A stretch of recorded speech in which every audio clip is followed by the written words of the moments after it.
stopping, and as you did so, the two scouts you sent ahead, one came running back and said you needed to hide, and as you did so, looked like an entire garrison of heavily armored humanoids were walking down the beach, made a hard right, headed into the woods. You guys followed them in there, and you found that there was a clearing there that had some sort of a stone circle in there. So low wall with heavily vined and aged, and there was some sort of a stone slab in the center with some sort of a symbol in the middle of it.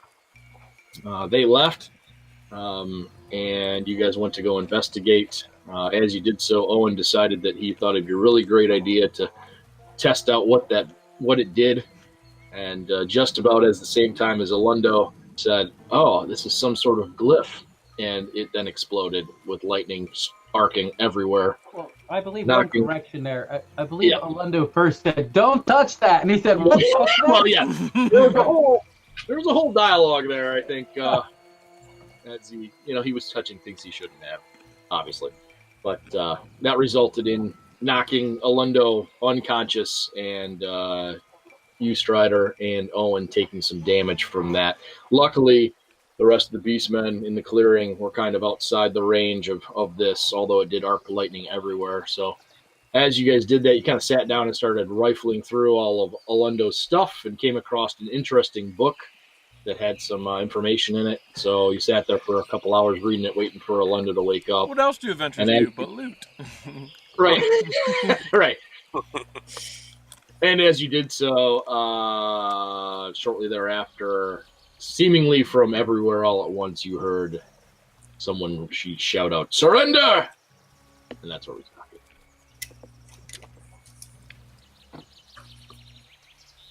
No, I guess I didn't need to be here. I'm just playing dead.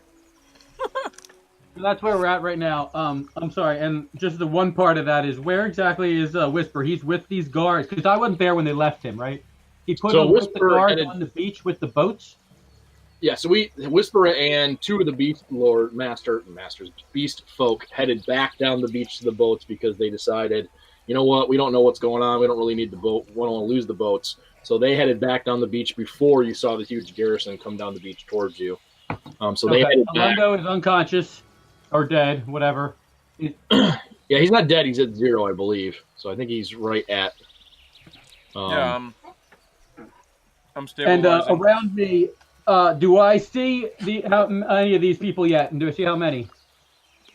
You don't see anything currently. You heard shouting, like I said, that sounded like it was coming from multiple locations, not from one central area, based on your wonderful perception rolls that you guys all had, including your beast folk that you all botched.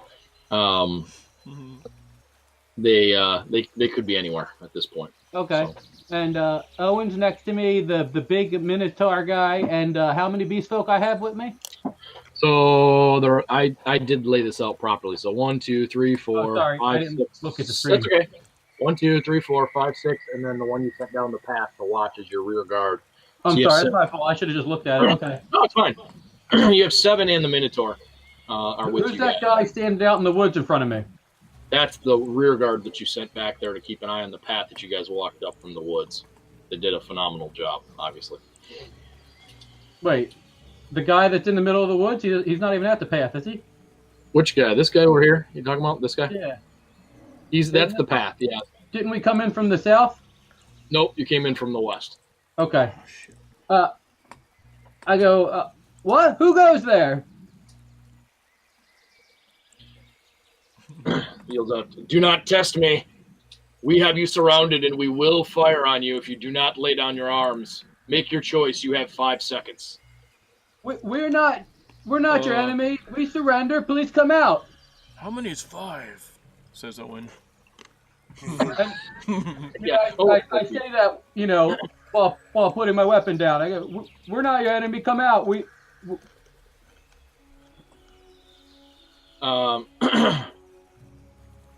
So the Minotaur who is with you, what the hell was his name? Hold on 1 second. What are their names? Amit looks at you guys, and you can tell he does not want to put his axe down at all. He's looking around. The rest of the beast folk are unsure as to what to do. So, but you're lowering yours down, Strider? I'm lowering mine, yeah, telling them to come out. Put the weapons on the ground. 4, 3. My weapon's on the ground. I'm not holding it. Yeah. You put yours down. Owen looks at you, Strider. The beast folk are looking directly at Amit, and watching what he's doing. Orlando, why don't you just play Owen, right? You are or no? I am. Yeah, he's playing. Okay. Yeah, I don't know. He just kind of looks at you. Owen's not really he's not really leader. He's, You can add on. Yeah. You're a leader. Yeah, obviously if Owen, I would obviously that's my reaction. So if Owen was doing anything strange, I would look at him. But if he's just looking at me, yeah, I would just keep doing that. I wouldn't necessarily motion for anything else. I'm just saying, please come out. We're not your enemy. Owen puts down what weapon does he have? I don't know. Bastard sword. Yeah, he's got a big ass sword. I'm sure he's got a bunch others, so he puts down his bastard sword. Okay, he lays it down. Amit looks at you two. He growls and slowly sets Owen the axe says, down. "Just do it now for big guy. We'll see what happens." And then he winks. He sets his weapon down really close to his, right next to his foot. Exactly. And the beast folk do exactly the same thing, and almost a mirror image to what he's doing. Then you hear the voice from the trees. Now kick them away. So you mean like 10 feet or 5? So are these you're using the wrong voice. Because I don't know who you are now. If Alundo from the corpse is saying it, or what? How does he talk? I'm trying to think of how he talks. Because that definitely sounded like Alundo. He's kind of slow. Everyone kind of talks kind of deep and slow. Yeah. Is that 5 or 10? So, are these my favorite enemy? Can I tell how many of them are here? Because I know you said I couldn't just do humanoid, but I don't think I ever declared anything else then. I don't know what to say, if I can use that here or not. I don't know what you even picked, to be honest. I don't remember. I didn't pick anything. I just had a humanoid. You said I had to change it. You had to pick a Pacific, I think, right? Yeah. Pick a specific one. I did have to pick a specific by the rules, but just the DM said I have to. World, bitch. Yes, you do. I know. I agree. You said I have to. I didn't really pick one yet. They're humans. It's not fair for me to pick it right now. Well, that's fine. Do I see any? Can I tell how many people yet? Can I re-roll? You can roll if you want. You can roll a perception check. You botched it to see if they were there, but you can roll now that you're kind of taking some time. You guys all do hear some rustling now that the weapons are on the ground. You guys kick them away or not? Can Owen do a perception check to try to gauge how many people are there? That's probably something he would do. Sure. I don't. Do I have a sheet? Oh, I do. I think you do. Cool. Let me separate that real quick. Is that in the tower? Oh yeah, you want that in the tower? Probably, right? Yeah, please. Good call. I almost forgot about the tower. Okay. The tower of power. You would guess that there are at least as many as your number. You're not sure how many more, but based on kind of the subtle rustling you hear in the trees in a few different areas, you're betting that there are quite a few. Okay. Owen goes to what's your name? Strider. Oh yeah, Strider. Goes to Strider and then puts up his fingers. Like, how many people do we have? You have 8. Well, there's 8 of them plus the 4 of you, so 1, 2, 3 of you. Okay, so 12 total. So, yeah, he goes boom.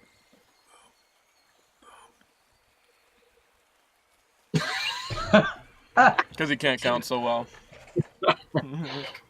And all right, I look at confused at Owen. I kick my my weapon a couple feet in front of me, and I look at Owen's reaction. Okay. He just looks down and he kicks it. The Minotaur kicks his away as well. Definitely nowhere near as far as he could kick it. You know that for a fact. But it's definitely it's 0-2. It's definitely kicked away. And I go. As you kick those away, you hear the voice again say, "Now down on your knees." Say, we came looking for you. Are you part of the Wildcats, Lord Boda? Lord Boda, we have information about Lord Boda's plan. Slave. I can't bend on my knees because of my armor. We'll address all of it. Kneel now, all of you. Amit actually kneels pretty quickly, and as he does so, shifts slightly closer to his axe. Actually, when he kneels down, he kind of just halfway scoots his way that direction. Owen goes, "Oh, good idea." He does the same. Okay. All right, he kneels. The beast folk do exactly the same thing. As Amit kind of does that, they all drop to their knees as well. Is Amit the Minotaur's name? Amit, Ammit is his name. Amit.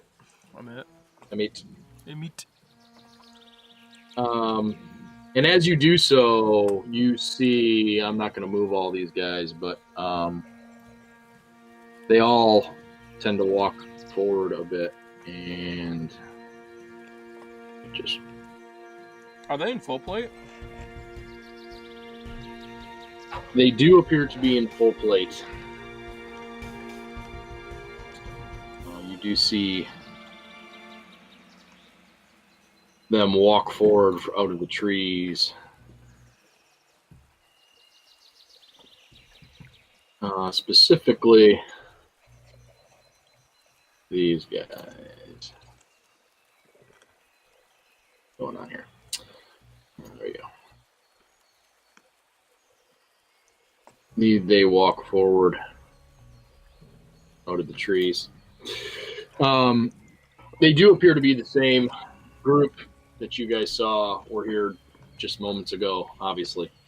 And the gentleman in the rear, who has you saw him with the crest across the top of his helmet and the cloak draping beyond his armor. His armor is in a little better condition. You can see it's almost brilliant in its shine and its gleam.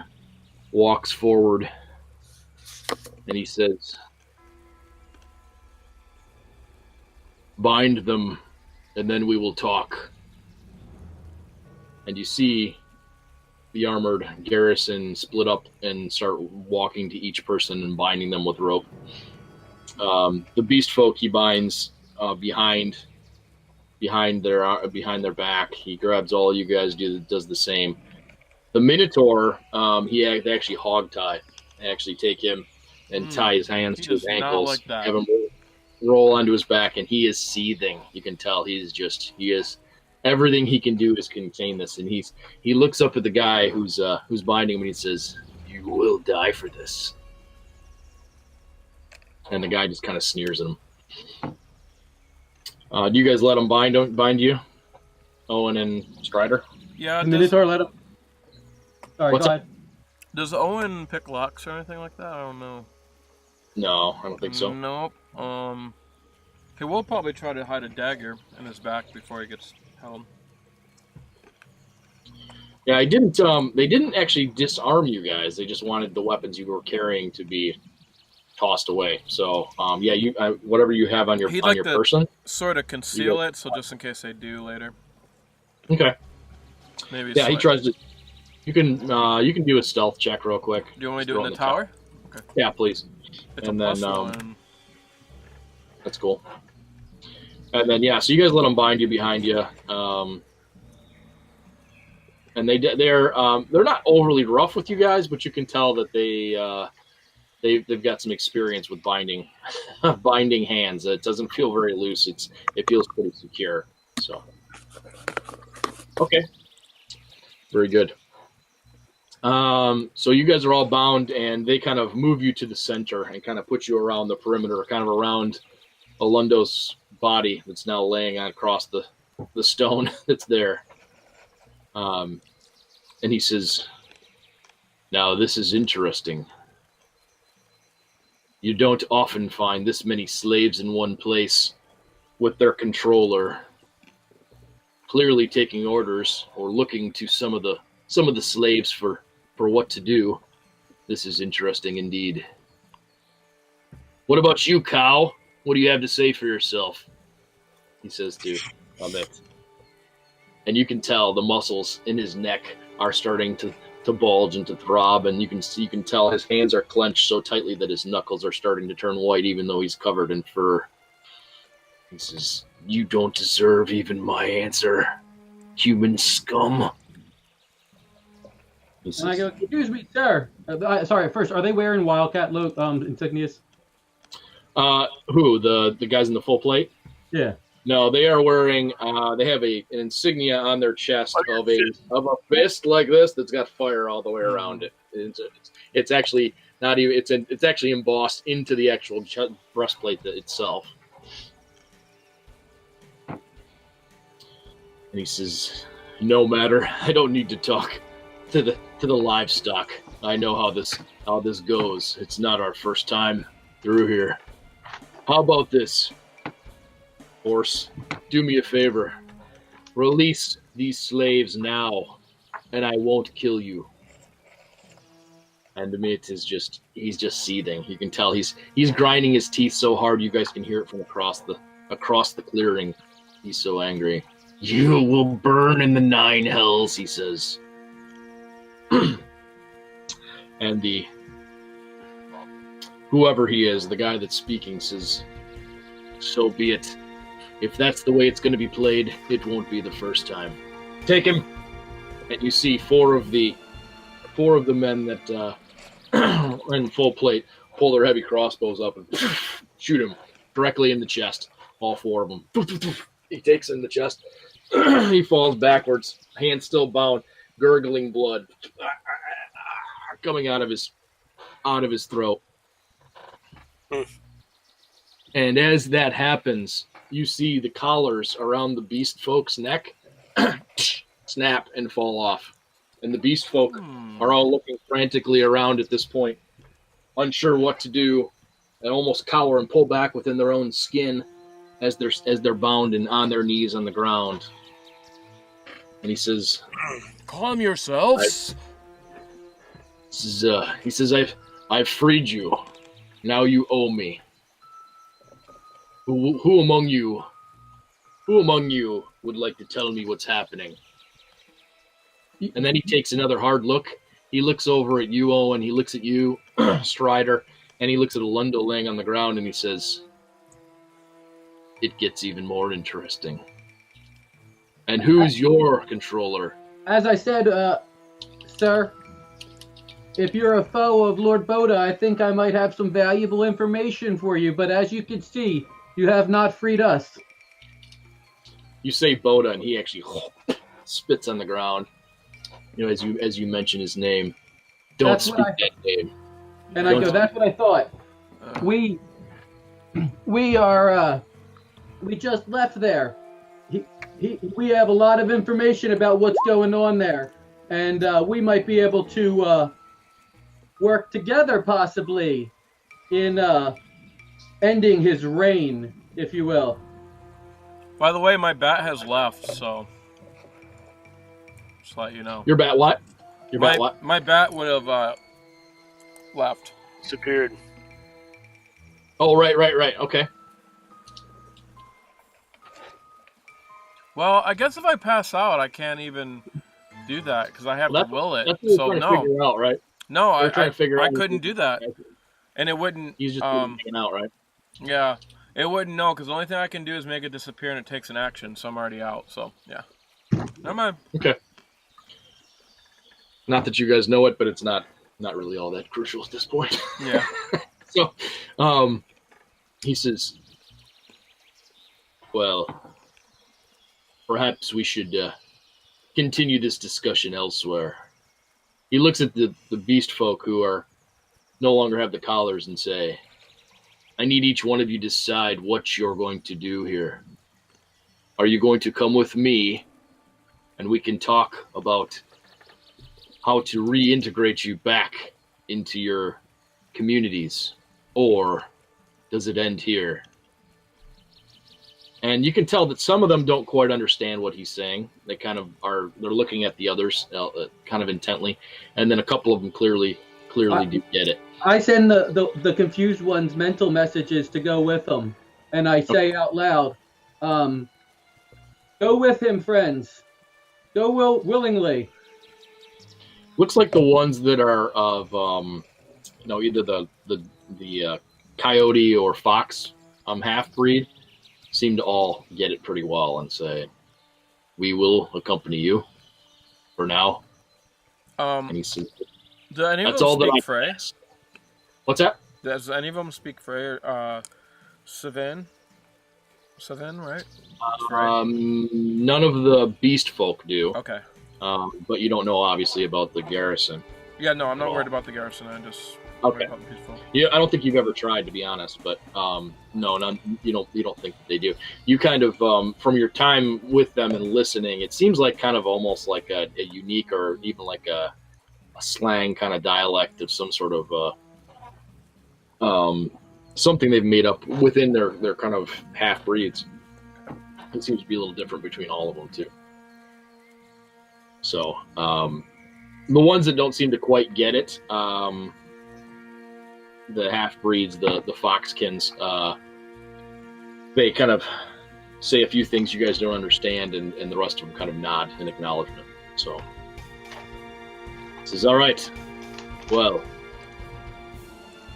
I'm never one to leave potentially good information and good knowledge here. So someone, you two, grab the body. They walk over, they grab a hold of the Minotaur, and you can tell they start to drag his body. And it's not an easy task, but the two of them are able to do it. The rest of you, they stand up and they start to march out. We'll have a conversation back at camp. Let's go. He says, so you're gonna talk. You're Flaming Fist, right? Say that again. Sorry. You're Flaming Fist, right? He looks down at the insignia on his chest. Yes. What are you doing Indeed. out here? We will talk at camp. So what do they do? Do they leave Olundo thinking he's dead? No. They scoop him up. I mean, they scoop him up. If we had any convincing characters, I would pretend he's dead, but Owen's not really, so. Yeah. It's pretty straightforward. No, they scoop him up. They scoop him up. They take the Minotaur's body that they know is dead, and then they also take Olundo too. I mean, I obviously, that's exactly why I was asking, because I was going to try to convince him to leave him, but. Yeah. I mean, no, they don't leave anybody. They take everybody. So they kind of get you guys in a row, and the garrison kind of surrounds you a little bit. You guys do see as you kind of get semi-organized together, it looks like there's about 15 of them. So, and they march you down the exact same trail that they came in, actually, as you guys watch them follow them back towards the beach. Do they leave our weapons on the ground? No, they scoop them up. They scoop everything up. So it looks like before you guys came, basically. So they don't give them back to you, of course, but they. Are we going in the direction, like down the beach towards where Whisper is? No, you're going the other way. You're going heading towards where they originally marched to begin with. So they came down the beach because you guys were basically walking up the coast, hooking around. You guys went to the south, and then we're coming around the end. And then they came back towards you and then cut into the trees. You followed them in, and then they went back out the same way. So that's what they're doing. They're following exactly the same path that they did before, back to the beach.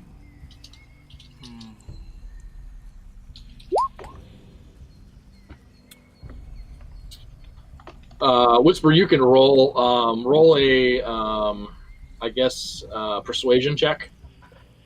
We'll see what they do.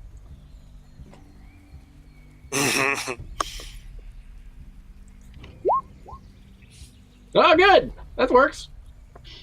They definitely are extremely skittish and kind of hunker down where they're at currently, and they do, after time spent with you, they do look to you a little bit. And what do you say to them to kind of keep them from in mind? Now, I know that these collars, we all have a bond to somebody. Your collars are off. Something's happened to whoever you're bonded to. Oh, yeah. You wouldn't know to that. So, we have to relax. Stay quiet, stay hidden, and wait for whoever's running around these walls to come to us to gather information. Just follow my lead. They look to you and nod. They're obviously a little skittish and are really unsure as to what's happening, but seem to be listening, which is good. So they march you down the path, and about 20 minutes goes by, and you finally make it to the beach. It looks like an entire herd of folks have come up and down this path at this point, since you guys have all traversed this path a few times now. But they head out on the beach, make a hard right, and head right up the beach in the way that they came. Don't even break stride as they're going. So, so you continue on. They kind of march in silence. There's no conversation, no anything. It's actually a very nice day. The ocean is lapping against the side there. It's a pristine white sand on this side of the beach. You'd feel like you were in paradise if you guys weren't, being corralled at this point. So you head up the beach. You walk for about another 30 minutes or so, and as you can continue on, you can see in the distance in front of you, there's actually a gigantic stone wall in front of you. It's tremendously large. It's about as high as the top of the trees. You notice that it's not higher than the trees, which is why you couldn't see it from where you were before, but it's extremely tall. And as you get closer, you notice it's about 20 feet tall, stone wall. And in front of you, there is a gate set just off the beach into the trees, maybe 20 or 30 yards, not very far at all. It's a very well-made wooden gate with some extremely large hinges. The gate itself is very, very large. If you had to guess, it would be the same size as what you'd see for a portcullis, kind of going into a castle kind of size. So it's probably a good 40 feet across, with a traditional barn door style. It swings in on both directions. They walk up to the gate, and one of the soldiers in the front pounds on the door a few times, and you don't hear anything. And then all of a sudden the door pops, and it swings in. And as it swings in, you look inside, and they immediately proceed. Even as the door's swinging, they start to march you guys inside. And as you head in, you notice off to your left a little bit, this is a tremendously large area. You look down the side and you see the wall just continue as far as you can see, and it slowly makes a bend, and it looks like it makes a half circle almost. And you can see way off in the distance the wall looks like it meets the water again on the other side. And off to your left here, as you walk in, only maybe an eighth of a mile away, there are some ruined buildings. Looks like there are looks like some buildings that have been there for a very long time. The roofs are collapsed, and the stone is all degraded and cracked. But there is a well-trodden path that kind of heads over in that direction. But as you look across this gigantic expanse, as you look through that, it's just a sea of grass. There's absolutely nothing in the center of it. It's absolutely flat, and there is nothing there at all. So you are expecting to walk in and follow the path, and you don't. You actually walk straight ahead. You notice that the grass here looks like it has not been trod upon at all. It looks absolutely pristine. And you walk for about maybe 100 yards, and then as you continue walking, all of a sudden,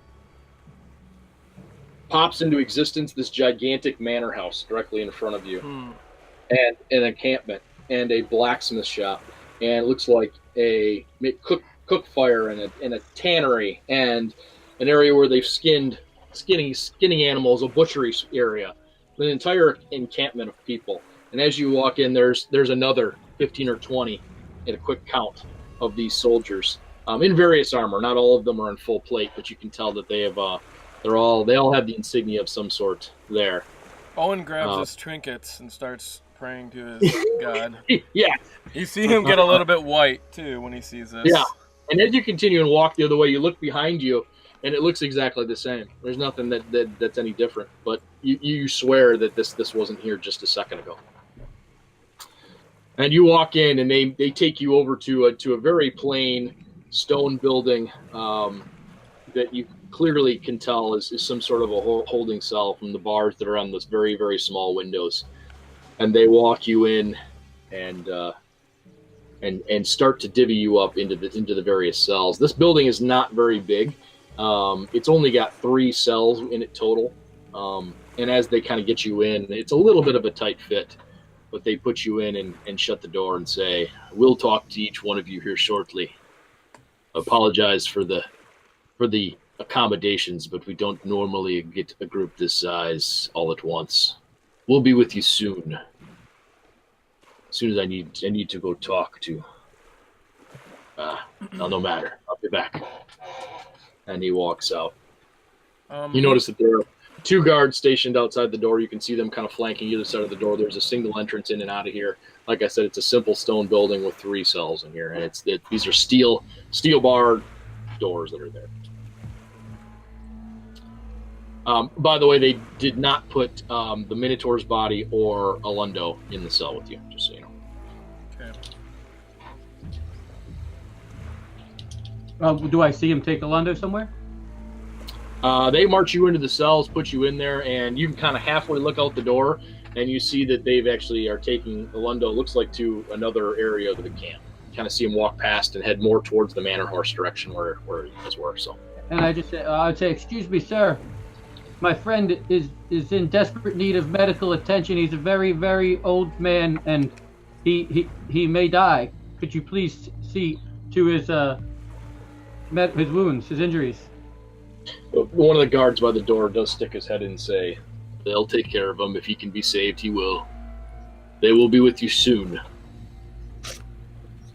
Thank you. Owen scratches his head and he's like, "What do we do?"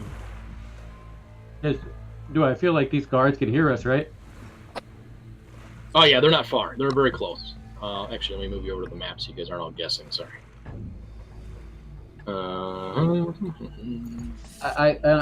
Okay, yeah. Let's see. So we're in like little huts outside, basically. You guys are in this building right here, ultimately, and they took Alundo kind of heading in this direction over here. It looked like this is the manor house. This big building here, of course. Can you do that again? I was too zoomed in. Sorry, you guys you're in this. I didn't see anything building over here. I see little huts. Where are we at? Oh, I see it. Okay. I was zoomed in. I'm sorry. Yeah, Now zoom out. Can you do it again? Okay, we're there. You're on the left side over here.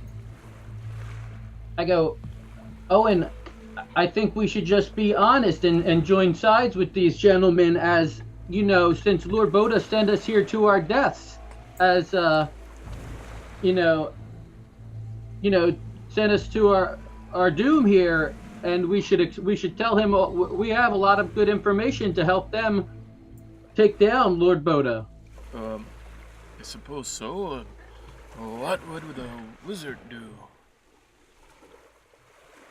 What would the wizard do? Yes. I don't know, Owen. What would the wizard do? He just kind of looks around, and he looks up at you. I suppose you're right. Yes. Unless you, I say, unless you have a better idea, Owen. I just say that laughingly. I think knowing these guards are, and I kind of motion to Owen like guards are listening. I think there's bad spirits here. I hope we'll find out shortly who our captors are. I'm sure. Yeah. Owen takes a seat. Okay. By the way, the beast folk have all done so. They you can tell that they have absolutely no idea what to do with themselves, and so they have kind of just squatted down where they're at, and kind of most of them look to be kind of reserved to their fate, whatever it happens to be. They're not really sure what to do at this point. So, about 15 minutes goes by, not very long, and the same guy comes back that was there, and he walks up to you guys, and he says, "You two, we'll start with you." And he points at Owen and Strider. "The rest of you, do you need water? Do you need food?" And the beast folk kind of look in that direction, and some of them shake their head. No, but you can tell it's kind of more of a reaction than anything else. And he says, "Speak up. You're only here for your own safety. Nothing bad will come of you." And then one of them does say, "Water?" And he says, "Aye, we'll get you water. You two, come with me." So the two guards come in, they unlock the doors for you, and they walk out with you kind of as an escort. They definitely don't have you at sword point or anything else, but they're walking with you as well as with the gentleman that you noticed from before. By the way, I think Owen probably pocketed that book when they got surrounded. Like, as soon as I think they had the book on them right when they said that, right? He probably just quickly put it away and put it in one of his pouches or something like that. Which book? Are you talking about Lunda's book? Yeah. I specifically said I put it back. Yeah. Oh, it was back, okay. so never mind. That's fine. Never it's mind. still in the stuff. Yeah, because you guys noticed, I forgot. Yeah, you guys noticed that they have not taken anything from you. They haven't taken any of your equipment. They haven't taken anything other than the weapons you had drawn. But they walk you out kind of along the path, and as you walk out here and notice, this area that was pristine grass, you can tell has some terrain features as well. There's some rolling hills. There's definitely trees throughout. Kind of on the northeast side of things, those buildings up near the top there, that's where the tannery and the blacksmith and the butcher yard and all that stuff is. And as you kind of follow the path, they take you out and head to the south here down this path. You notice that there's a building here that looks to be, you're assuming is some sort of command structure based on the guards posted outside, based on the activity coming and going. And then you also notice, you didn't really see it as you walked in because you were so focused on what had just happened. When you look out to the water, you actually see two massive ships. They appear to be galleons, but they have some sort of strange armor plating on them that goes up about 3/4 of the way up the mast and kind of covers the entire top deck. And there are these panels on there that you can see have been raised out, and these gigantic ballista. You can see just the tips are sticking out on either side around that. So it's a very strange kind of looking. Does kind of look like a mountain around there. And there are two of these ships that are out there. Kind of one is docked at the end of that. One is at the end of the dock, and one is kind of offshore a little bit there. You guys are completely dumbfounded as to how you didn't notice that as you kind of saw one around the island, but that's what you see that way. So they take you kind of south along here, and there's quite a bit of traffic coming and going here. The mood overall seems to be pretty upbeat. It seems to be people definitely have kind of you can tell that they have a mission or they have some place to go. So there's a sense of urgency around things, but it doesn't seem to be a overly stressful kind of situation. But they walk you to this building to the south here, which you're assuming is the command post. What do the people look like that were walking by? Like races that I noticed, armor, like what do they will look like? Everyone that you have seen is human. Variations of human, but they're all human. You haven't seen any other races at all or sub races at all. And they all look like they're I wear an Iron Fist armor type of thing or something signifying that? Yeah, so some of them are in traditional just plain clothes. They're wearing just kind of jerkin and leather and pants and simple garb. But the ones that are in any sort of armor at all, whether it's leather, whether it's plate, whatever, definitely have an insignia on them. Okay. So as you kind of head down the path here, they take you to the door, and he says, "Let's come inside and talk to the commander." So the two guards that were kind of accompanying you stop at the door, and he walks in with you. You walk into the building. Again, very plain building. Very, very meticulously clean, though. Kind of what you'd expect with somebody that's of military standard. But there's absolutely no frills, no extra furnishings at all other than what's utilitarian. That's purely it. You walk in, there's a little bit of an antechamber here. He looks to you guys and says, I apologize for the deception here. I actually don't like to deceive people, whether you believe me or not. Matter of fact, let me show you. And all of a sudden, his entire face, demeanor, his full plate armor, the actual crest on the top of his head, and his cape and everything vanish. And he's now wearing a simple blue robe. He was a bearded, very angular face, traditional warrior type of look to him. He's got very soft features. He's even a little pudgy. And he says, even his voice changes, and he says, "I apologize for the deception, but it doesn't send the right message if we're out and seen, and I'm traveling with this group, and I tend to get a little more respect in the other form, so I tend to do that from time to time. So, my name is Jeffrey." No need to apologize, Commander. My name is Strider. Nice to meet you. No. I'm not the commander. I'll take you to the commander in just a moment. But I'm just a lieutenant. But I wanted to at least show you that in good faith that there was no intentional deceit here. But we just need to protect ourselves. We never know what we come across, and we've had some difficult times of late. So let me introduce you to the commander. Though it's him that you need to discuss it with. He's the lieutenant commander of the entire Sword Coast for the Flaming Fist. Just so that you're aware who you're dealing with. So just keep that in mind. So you're a wizard? Indeed, I am. Yes, I'm one of a few here at the camp. But no matter, the lieutenant commander will explain all of that to you, I'm sure.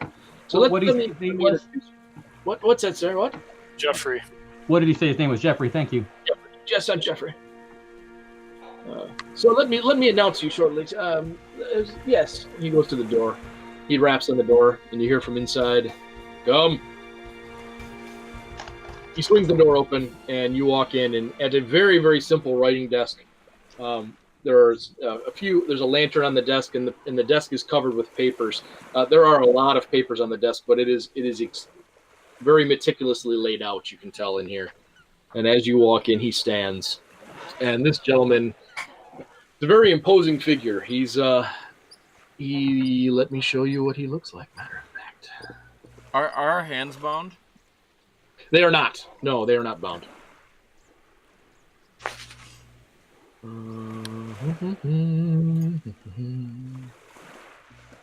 My description is not going to do this justice, so I'm going to show you what he looks like.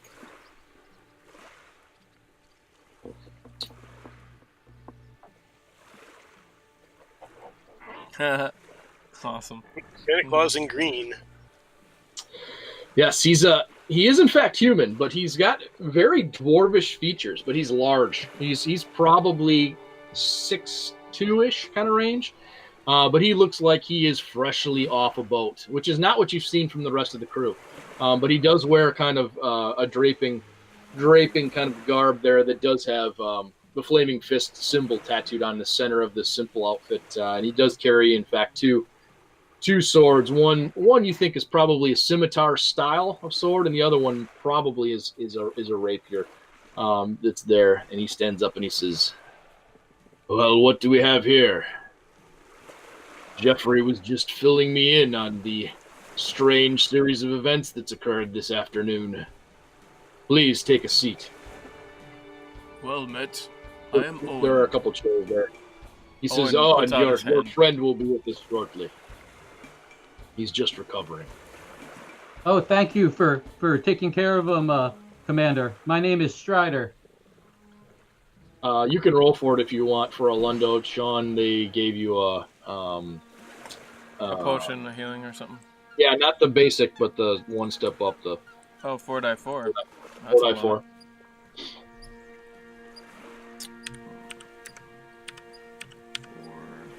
+8. That'll probably almost heal me totally. Probably for you, yeah. Unless you roll really low. You're still all right. This is How about Mark? You should play Owen. Yeah, you play one. Here, I'll close him and you can open his character sheet.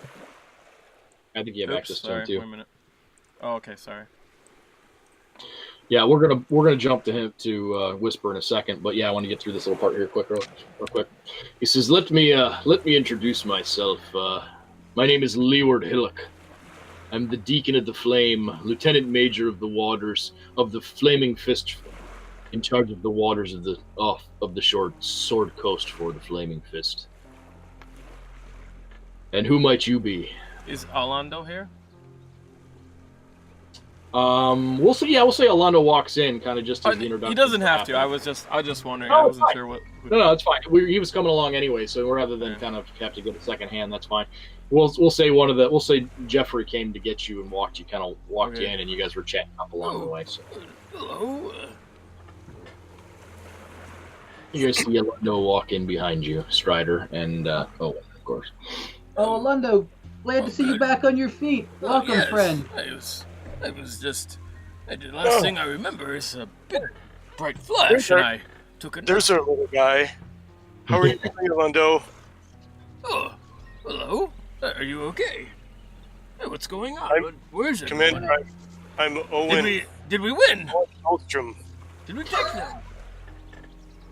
Orlando, there was nothing to win. We simply met some friends here that took care of your wounds and brought us back to their camp. Oh, okay. He says, "Sir, take a seat, and we'll discuss all of this in certainly. detail." I never refuse a seat. Commander, if I may, I think I can explain a bit. Please do. I'm very curious as to how you found yourself in my encampment, and also why you still wear those collars when the controller is dead. Well, no, I can explain it. It's not the controller. Do you know his name is Buddha? He looks in your direction, Lord Boda. Yes, Lord Buddha. He. Orlando, are you sure you're okay? I know you were just knocked out. Are you sure you got your senses with you? Oh yes, I remember everything. He took us captive. I remember. I'm tapping Orlando on the shoulder. Orlando, wasn't it that other mage person that wanted us to go after Boda? Doesn't he do something to our collars? I go, Commander, I'm sorry. Please excuse my friends. Let me just be honest with you and explain our situation. I'm gonna message you in the head. I'm gonna like, what's going on? Yeah, if I can, but that's in front of him doing spells. I don't know if he lets me. Leeward is now stroking his beard as you guys are talking, kind of looking between you. Mm-hmm. If you start to hand motions for casting, he says, "Please, don't. No magic at this point. It's not that I don't trust you, but you understand there are certain regulations when it comes to being in an encampment. We're just getting to know each other." All right. I mean, again, you gotta give us time to talk to our friends. Allow me to explain our situation. We, again, as you can see, we were not slaves of that Minotaur. We actually, my friends and I, we were not your average slaves at all. We were coming to the Wildcats camp to actually have our collars removed when we found out Lord Boda's true ways and the horrible things that go on throughout that camp. He actually just looked at us as his common slaves and sent us on this suicide mission to gather information about you and your friends. We were smart enough to hide in the back while his ship got destroyed.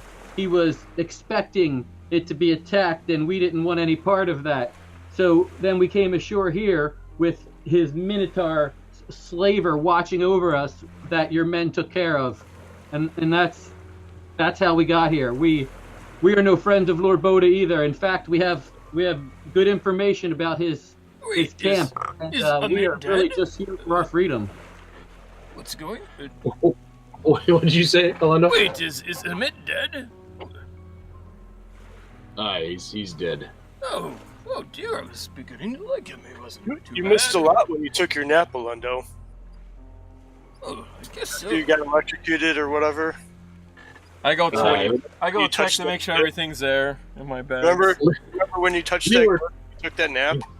Yeah, That Leeward was says, hilarious. speaking of that, we should probably get those unpleasantries out of the way before we discuss any further. So what were you doing with my glyph anyways? Jeffrey tells me that it worked, but oh yeah, that's right. what- I just told. That's right. I just I- told him. Yeah, And I I told you not to I touch touched it. the pretty letter and then it blew him up. Commander, I'm sorry. I realize you may not be able to understand my friends here. We were honestly just exploring, and right at the moment, my friend here accidentally touched your rock, and then lightning came out.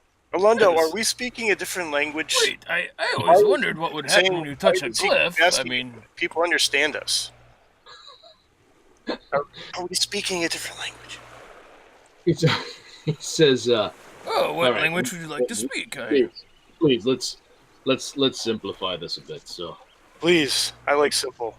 yes, so you probably have noticed that our encampment is protected, shall we say, and that the casual passerby is not going to find us, which is part of our strength here.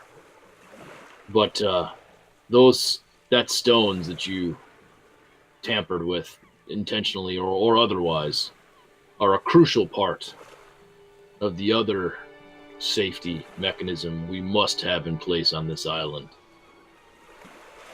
Oh, Yeah. that makes sense. So you can they are spaced across the entire perimeter, and they extend magics out into the water.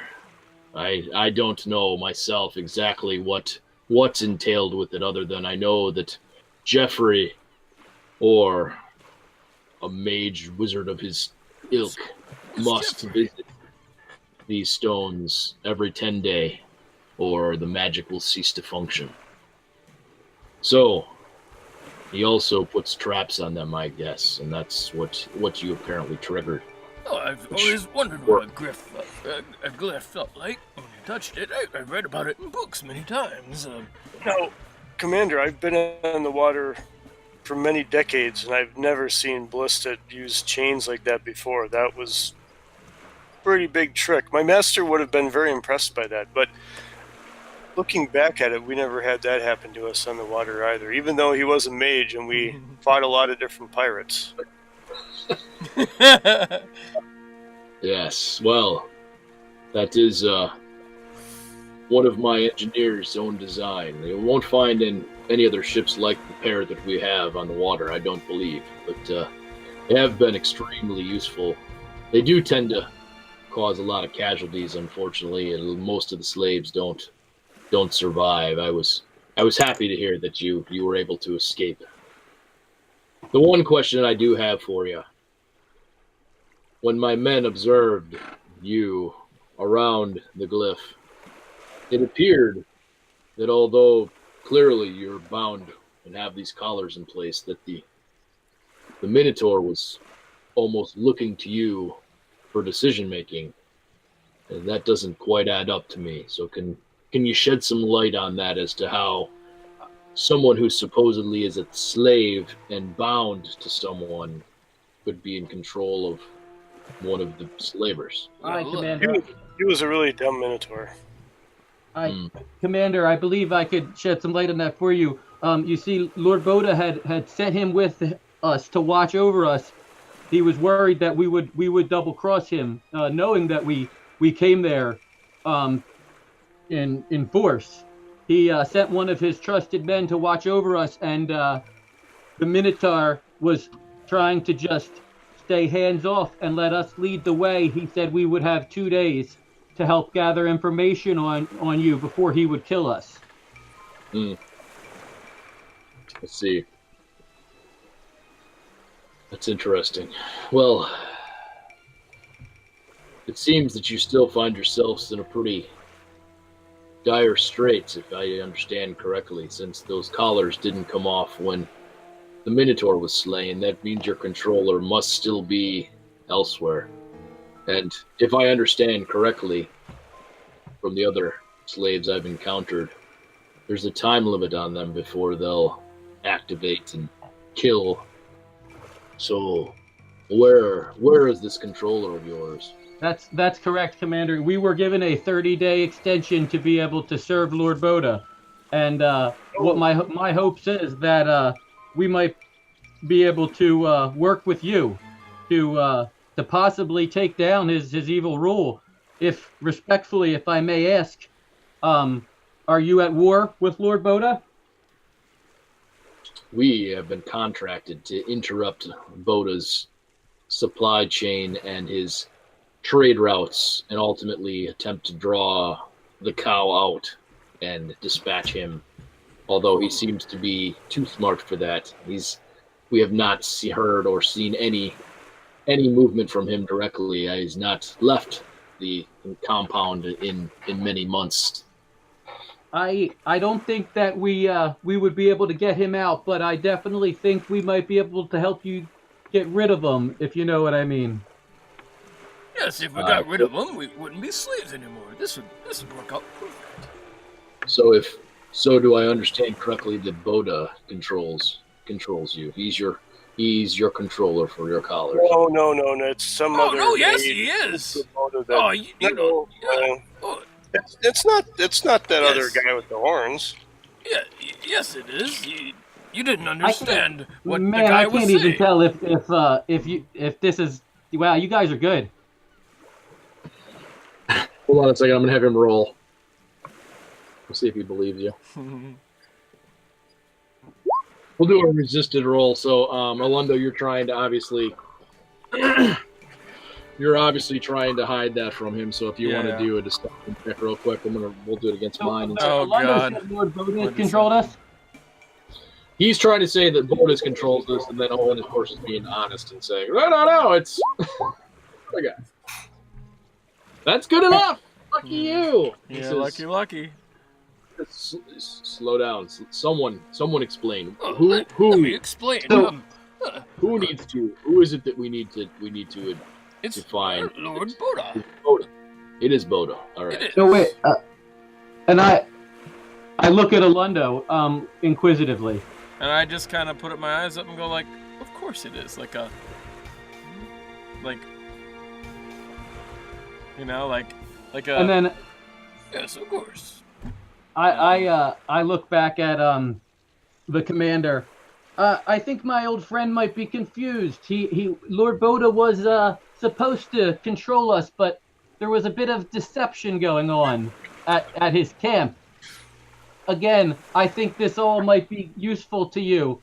There's a bit of a rebellion starting in Lord Boda's camp. I think we might be able to take down Lord Boda with your help, and then have you come in at the opportune time while the camp is extremely weak due to this rebellion that's forming. I can give you more details if you're interested, but there are some powerful people in his camp trying to take Lord Boda out from the inside. That's interesting. I think I need to have a talk with my friends privately, real quick. I just want this collar off. He says, of course, take all the time you need if you need to discuss it with yourselves. All right, I cast my spell. And then, he says, if you go to cast, he says, no. Take it out to the waiting room, please. No spell casting here. Okay, I'm sorry. That's how we communicate. That's okay.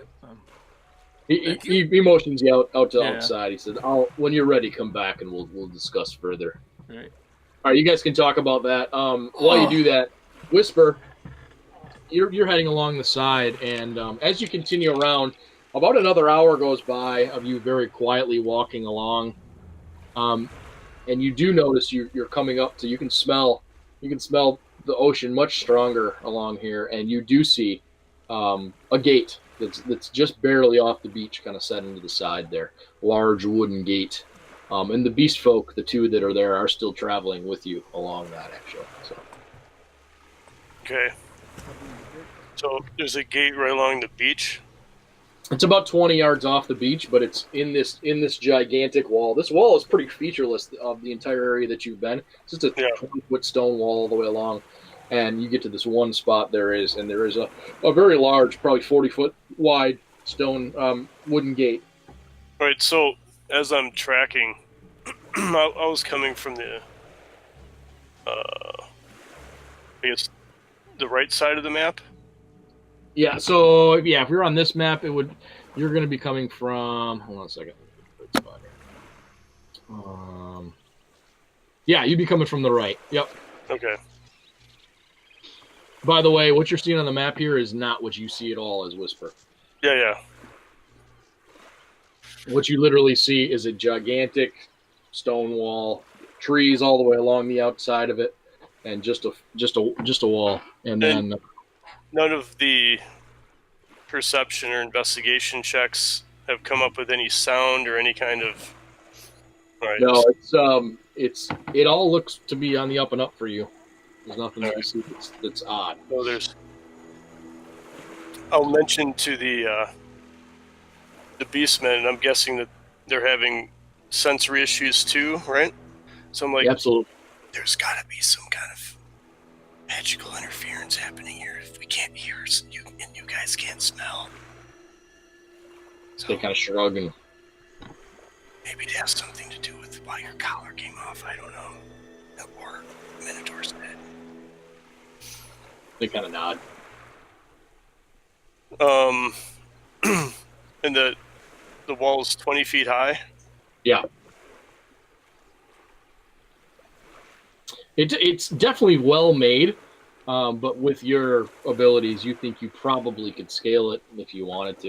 You know, it's not that well made that it's not a sheer wall. It's a stone wall. Well, if there's that kind of magical interference with delaying sound and smell, I don't know if I want to climb up the wall. Yep. And we didn't see or hear anybody coming up in any paths either, huh? You did not. Although, as you kind of get near the gate, you can tell that there is extremely fresh tracks that have entered that gate, and it looks like a herd of humanoids have gone through here very, very, very recently. And something very large dragged through the mud. Yeah, right. Also, and there's actually, if you guys spend enough time and look, you can actually see traces of blood. Okay. All right. Well,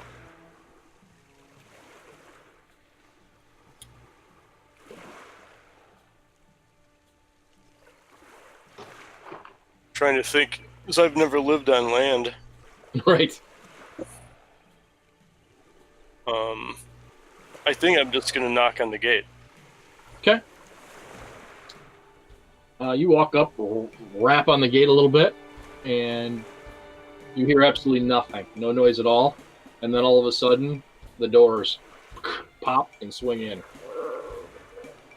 And as you do so, exactly like before, you look in and you see off to your left that there are some ruined buildings there, very, very old. You can tell, it just looks like from age.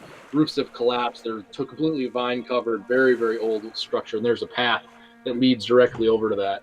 But as you look out in front of you, it's just completely an open field. There's green grass as far as you can see. As you watch that wall, your guess is it's probably at least a mile across over to this other side of the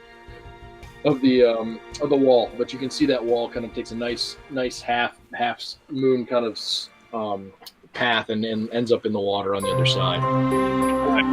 Make an investigation check to see or I guess it'd be perception for any hidden objects or anything that may be not as it seems. Sure.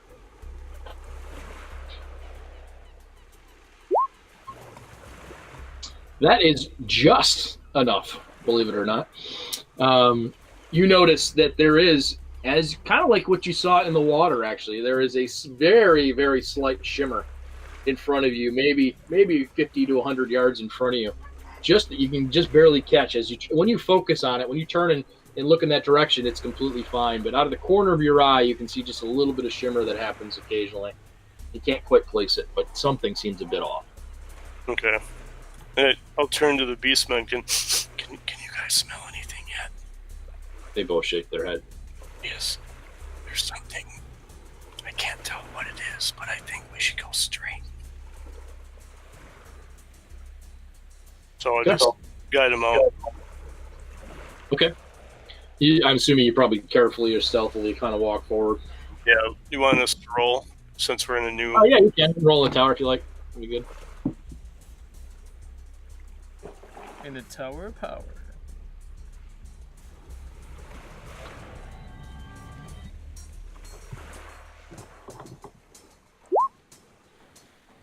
What?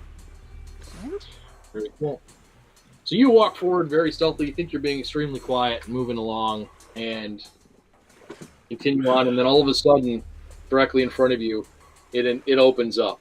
And as you do so, you notice that there is a half moon of fully plated soldiers that are all standing with crossbows pointed at you. On a quick count, there's 10 that are standing there that are all tracked on you directly. Lay down your arms and announce yourself. The jig's up. The beast folk immediately raise hands. They don't know what to do. I didn't have any weapons drawn. Yeah. I'm Whisper. I'm just looking for my friends I think you just brought in. See? I still got this. The guy that I'm with, there's dropped off. So I'm guessing you have them here. What? The one who spoke leans in a bit to hear what you're saying. We'll let the lieutenant sort this out. Come with us. Don't try anything, or we will take action. Tell the lieutenant he did some really good work. I could barely get through it. Come with us. Take no action. They kind of stand to the side, part in the center, and kind of motion you along. 2 of them walk in front.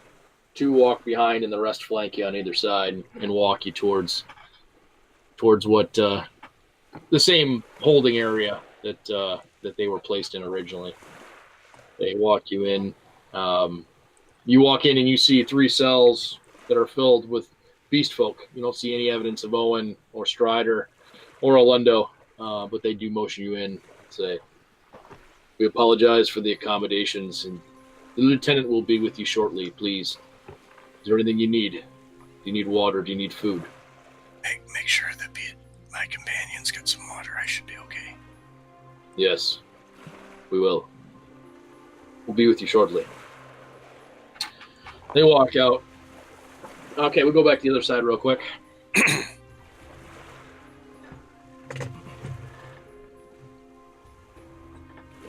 All right, you guys are standing in kind of the receiving room at the front. Yeah. I just want to tell you something. Knowledge is power, and we shouldn't give so much of it away. You see, we could have had the commander here, Lord Commander, go after Boda and take out him, and then we could have had our deal. But now he's going to try to take out both of them, and I think that puts us at jeopardy. How does that take us at jeopardy? If he takes out both of them, we get our collars off, and that's what we came for. Oh, yes, and when he finds out that they're taking out both of them and we're working with them, then they'll kill us instantly.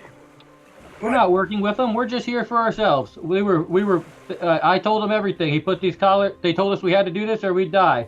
We got 30 days. We didn't lie to him, so what do you mean? All right, if he would have just went after Boda, then we could have taken out Boda. We could have told our captor that's what we're doing. That he's gonna take. That's our plan. We're gonna have them take out Boda. But now that they know about the wizard, I'm sorry that you wanted to lie to him. I just wanted to be honest and ask for his help, old man. yes.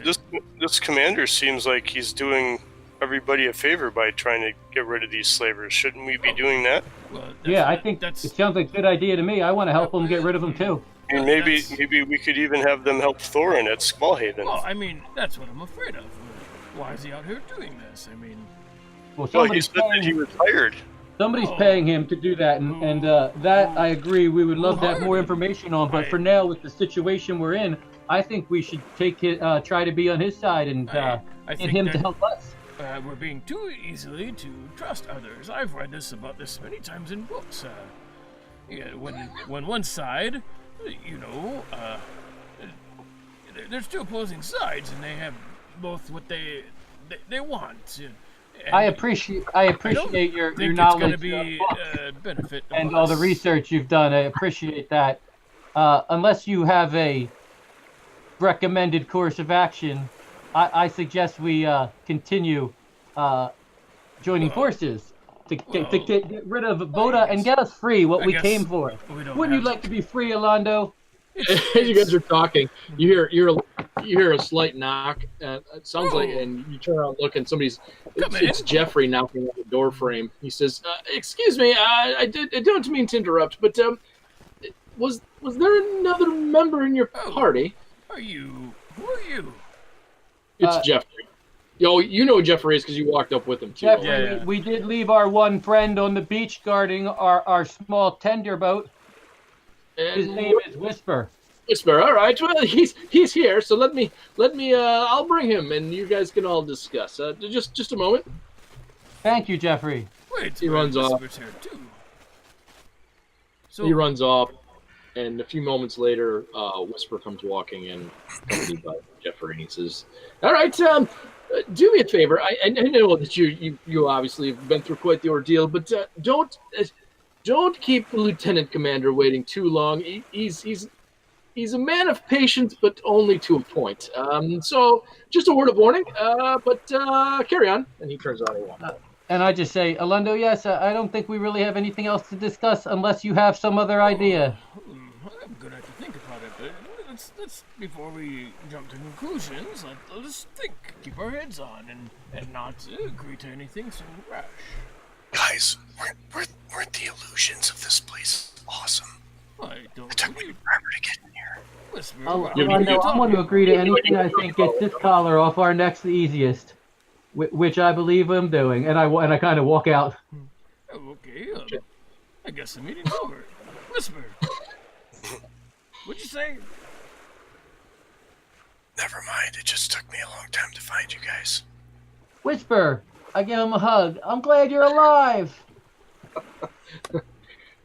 Whisper doesn't strike me as the hugger, but maybe. I don't know. Who's the overmind? That's all I heard. So we go walk back out. You walk back in with him? Yeah, I mean, I'd walk back to the commander and just say, "I'm sorry, my friend here is very old and he just gets confused easily." I kind of give him a scrawl. And I say, he's leery of trusting new people, to be honest with you, because we just met, but I feel like the best course of action was to be honest with you and explain our situation since we're on the same side here. Well, he's smart to not trust those that you don't know. You never can be too sure, especially in this part of the coast. You see, that's what I'm telling you.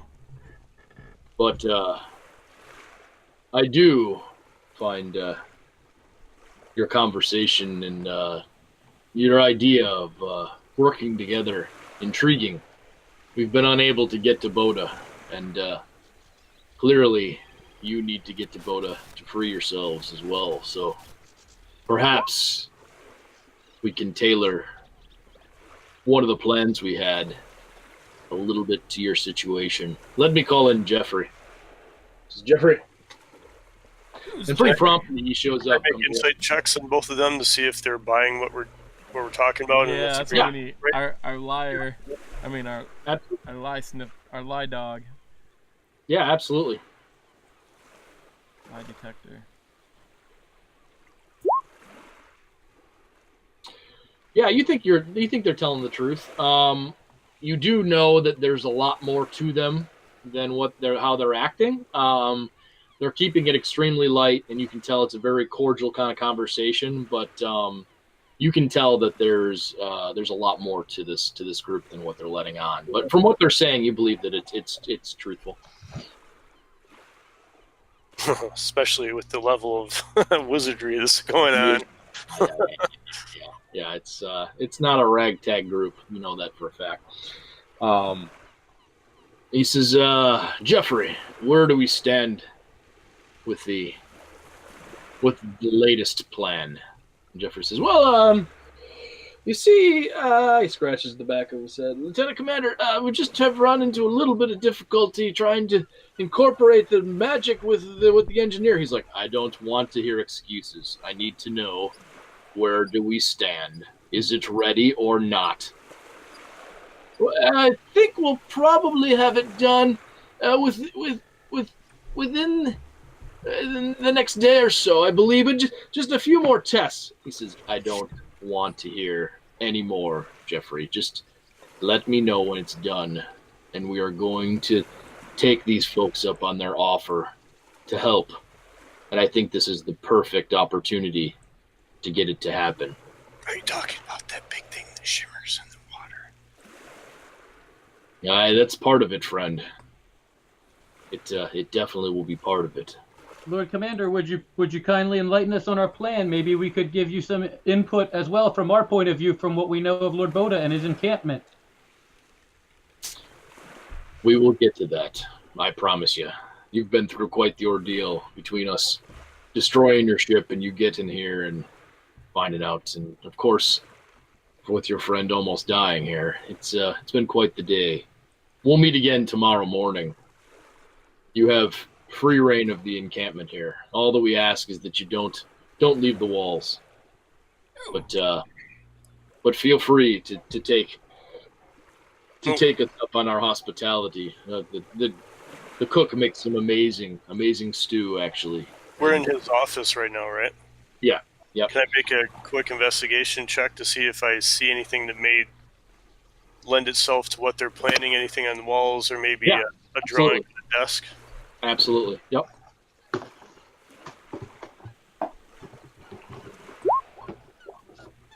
Yeah, as he's kind of talking to your group and he's not really focused on any one of you directly, you do notice on the desk that there is some parchment there, and there's some drawings and some sketches of some looks like a small chest almost, but it's got some schematics and looks like some moving components that are built into the side of it.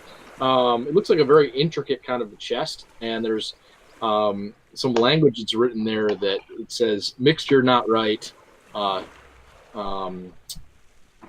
Mixture not right, and then it says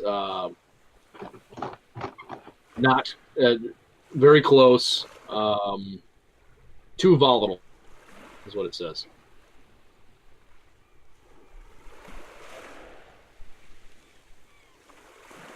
And I go, thank you for your hospitality, Commander. Was that a blacksmith I saw you had here? I could use some tuning up on my weaponry.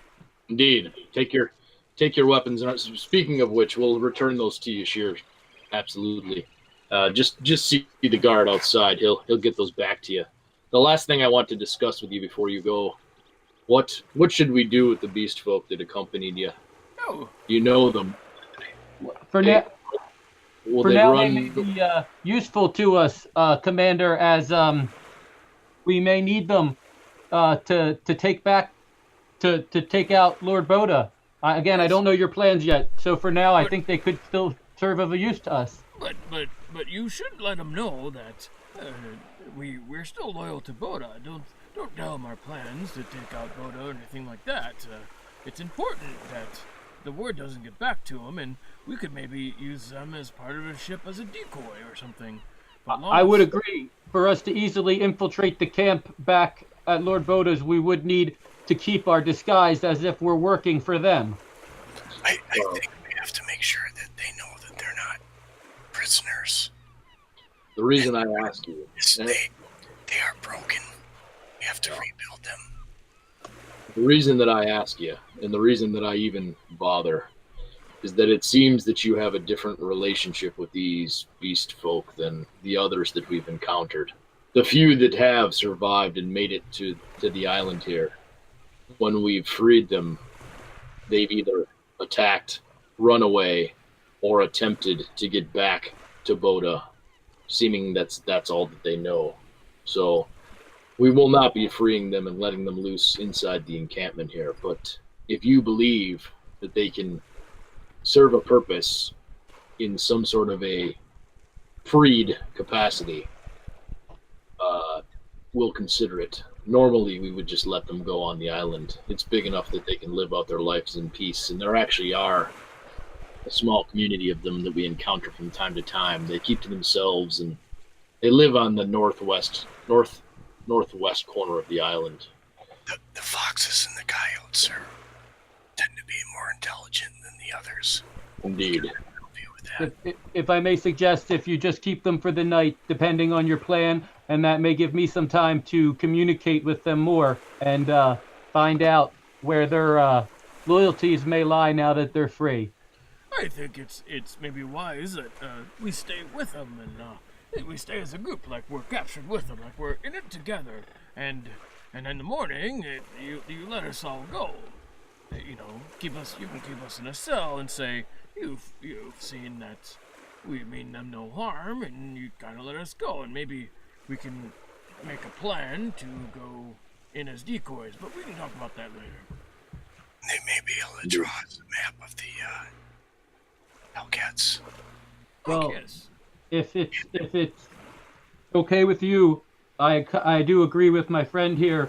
But we will take you up on your hospitality first, and then we can be reinserted for the evening with the Beastmasters. Indeed. The only rules that I'll tell you in my encampment: stay in the walls, keep your hands to yourself, and no magic. You follow those 3 rules, and you're welcome here for the evening. We'll discuss again in the morning. I will tell you, and please don't misunderstand, but people will be watching. Okay. Those are fair. Thank you, Lord. Have a good night, and we'll see you at dawn to discuss the plan further. He stands up. Jeffrey stands up as well, kind of looks around. Let me show you out, he says. I'll show you to where you can stay. Unless you're going to stay with the beast folk, I'm not sure on that. We'll talk about that. Let's go outside. Is there tall grasses nearby? Tall grasses? Yeah, there's some pretty tall grass. Yeah. Oh, but like a bush actually. Then I'm gonna have my bat appear in a bush so no one can see him. Okay. Yeah, that's fine. Do you have to do magic to do that? No, I can. It's just an action. It's not really like a. Right. I've already cast a spell. It's just a. Yeah, he's not casting. It's like a flick. I can just think about it and it happens. I just don't want to. It's a kind of appears in the middle of air. I don't want it to appear in the middle of air because then they'll see that as magic. Yeah, that's fine. So Jeffrey leads you out and he kind of gives you just a rundown a little bit of the camp. And I go, Jeffrey, so we see you're a very powerful mage. Is there any chance you have a way, other than killing the slaver, to remove these collars? Well, that's the problem. It's we haven't figured out how to do it without killing the one in the collar. What? I'm sorry, what? You're a wizard. Oh, yes, of course. Oh, I'm a wizard too. This is interesting. Yes, indeed. Where do you, what kind of magic do you practice? Well, it's a little of this, a little of that, but I tend to focus on the illusionary. Oh. The old guy likes glyphs. Like, he wanted me to touch the glyph that blew him up. I don't know. I heard it's great to hear that the glyphs actually work. That's the first one that's actually been set off by an actual humanoid. It worked very well. We didn't. I knew what it was right away, but no one here touched it. He kind of nods his head. Yes, of course you knew what it was. Yes, it's a glyph. I tell him what kind of glyph it is. I think I got like a 20 or something on that. So. Yeah, you knew it was. Actually, I think you knew it was a glyph, but you didn't know what kind of glyph it was. Oh, okay. something like that. Doesn't matter. But he says, yes, it's quite the system. I should, if you've got the time, I can explain to you how the island's defenses work. It's pretty, it's really very interesting. They have different ritual stone things every 500 yards, I bet. He's right. He does know that, actually. It's spaced around the entire perimeter of the island. I don't it's even actually hear what he said. What did he say? This is, it's actually the key. I shouldn't really discuss that. So it's going to be myself in trouble. It's, it's a defense mechanism for the island, he says. Oh yes. Maybe we should trade some spells sometimes. I'm not illusion. I am. What am I? I forgot what I am. Oh, I'm not the one I'm thinking of. I'm a master of war. Very interesting. What are you doing away from your studies then? You don't see too many adventurers that have decided to go that route. Oh yes, I'm here looking for my past. Yes. Hey, he carries a lot of books. Yeah. So we'll say Jeffrey and Alundo wander off a little bit and just continue their conversation that are no longer really entertaining the rest of you. I'm gonna tell him I have to. Oh, I really have to go after all this. I'm gonna go to the bathroom and then I'm gonna look for my bad size. Okay. You can play those guys. Yeah, that's fine. So yeah, you guys kind of have free reign of the encampment. Is there any place you want to go? I know, Strider, you said you want to go have somebody take a look at weapons or sharpen weapons or whatever. Yeah, I just wanted to go to the blacksmith. I don't know that we need to do that now. But there's pretty much anything you want here. It's a pretty well stocked blacksmith. There's somebody kind of on staff. There looks like they're constantly repairing armor. You wander over there, and there's quite a few suits that are in there that are in various stages of repair. And you do notice that there's everything from just kind of a leather breastplate, solid one piece, all the way up to full plate that you see that's in process of being worked on. You do know it's very odd to see full plate or even half plate when it comes to seafaring kind of folk.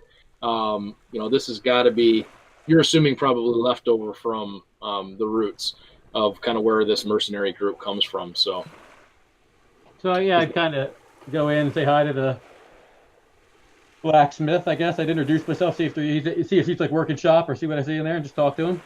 Yeah, he's working on the anvil right now. He says, "Hey, what can I do for you?" I had to start like knocking on one of the plate breastplates and say, "Is this all real, or is this more illusion breastplates?" And I'd look over at him. He says, "We don't deal in illusions here, son. You one of the new recruits?" No, I'm not from around here, as you can see. I've seen some breastplates vanish into thin air today. I think you've been out in the sun too long, son. I wish it was as simple as that, my friend. What can I do for you? Is there something you need fixed or repaired? I don't know if any of my my armor needs any repair yet. Maybe you could give me your expert opinion, but I could use some upgrades here if you have anything available.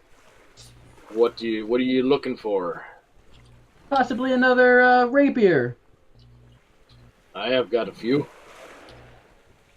He goes in the back. He pulls out a couple rapiers and lays them down. They're very nice quality. You can tell that they've. He said, I forged these two myself. Actually, I finished them up about 10 days ago, and they'll definitely kill some things. They look very fine, my friend. What is the price? Well, kind of looks at you. We are guests of the commander. To let you know. Indeed. I've run into a lot of guests of the commander. For you, I could do it for 20 gold. 20 gold? I don't know what I have. Hold on a second. I don't think we have any money. They took it all, didn't they? They took our money? Yeah, you don't have any. I said, I don't quite have 20 gold on me, but I kind of just like rummaged through my backpack. Yeah. And I go, oh, we didn't get back any of our magic stuff, right? Nope. Right. I go, how about a short sword, some leather armor, and I'll owe you one, my friend. Owe me one, huh? Let me explain. Our money was taken from us. It's not like I'm some homeless traveler here. I was stripped of my my money just before arriving, but I'm sure in good faith. He walks up and he taps on that collar on your neck and he says, "Yeah, you look as if you're a traveler. Just been down on your luck." He says, "You know, I've got nothing against you or anything, but I can't be giving out my goods for a promise. So find yourself some coin, and I'll be more than happy to let any of my goods." I'm only here for the evening. Could I possibly do any work for you for it? Not in an evening. It would take you a lot longer than that to earn 20 gold from me. But if you're looking to earn some coin, you may be able to go talk to the cook. He may have some prep work for you to do for tonight's stew. He's always looking for folks to do some stew work for him. All right. Well, I guess I don't have much else to do for the evening. Thanks for your time. I understand, my friend. Good day. You as well. He goes back to hammering. All right. Yeah. So you wander around, Whisper, and there's not a lot of conversation happening. You do see some folks, like I said, that are not in armor, that are definitely going about some menial kind of tasks. You walk up on the cook, and he seems to be discussing the weather. Any other buildings we noticed that? I mean, we see these. Let me look at the map. Actually, that's all right. Which one is the cook building? Which one's the blacksmith? Let me get to the right spot. So the blacksmith is back here, that top one there. The cook is actually not on here. He's kind of set up in this clearing right here, actually. And the far building here we know is what? Which one? I'm sorry. The one kind of. Why am I not pinging here? Don't you just long click? Not working. You gotta make sure you have the arrow selected at the top and then hold it down. Yeah, this building. I didn't see anything. Sorry. Right there. Did you see that? Nope. Oh, there. Okay, yeah, that's where you guys were. That was the command building, where you talked. And this one. That's where you guys were kept initially, kind of the holding cell. That's where the beach folk are. This one right here. This is the like livery, like kind of where a wagon works, that kind of stuff. Looks like components, that kind of stuff are in there. So then I would just look at Alunda and whisper, "Well, while those mages are talking, what do you guys want to do? I got nothing better than going to work with on the dinner with the cook and see if we can make some money while we're here. What do you think?" I'm in the bathroom talking to the wizard, so I'm probably not with you guys. That's what I said. I said while the wizards are talking. Meaning okay. I thought you said Alando. That's all I heard. Yeah. I'm just watching and listening around town.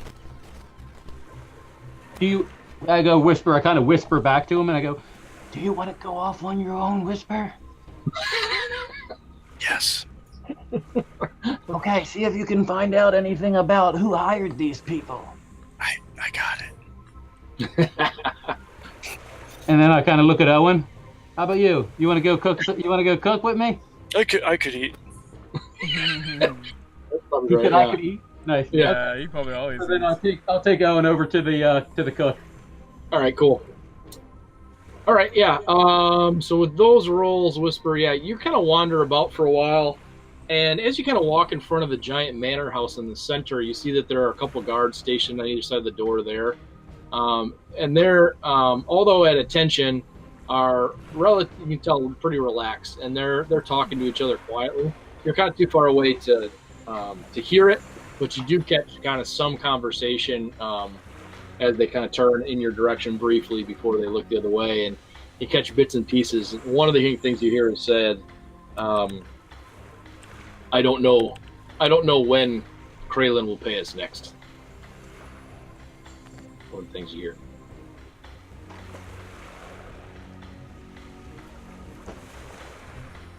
and then turns again, and you hear, "We'll run out end of this month." Kind of half a sentence. Okay.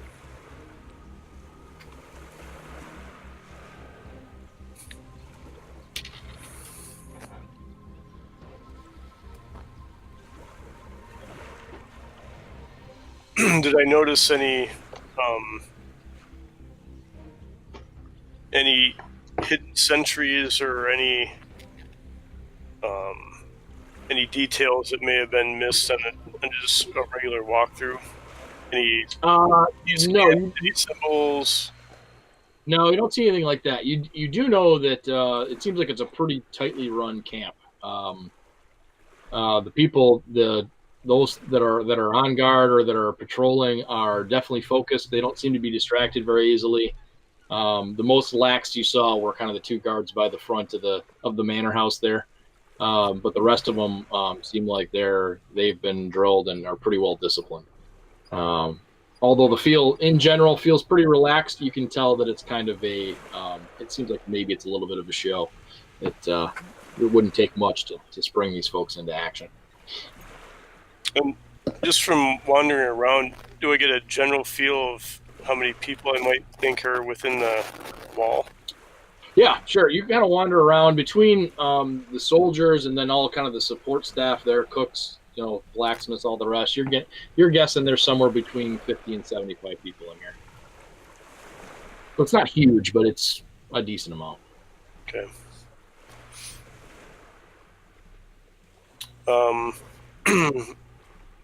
I'm kind of interested in wandering and finding out where the engineer is.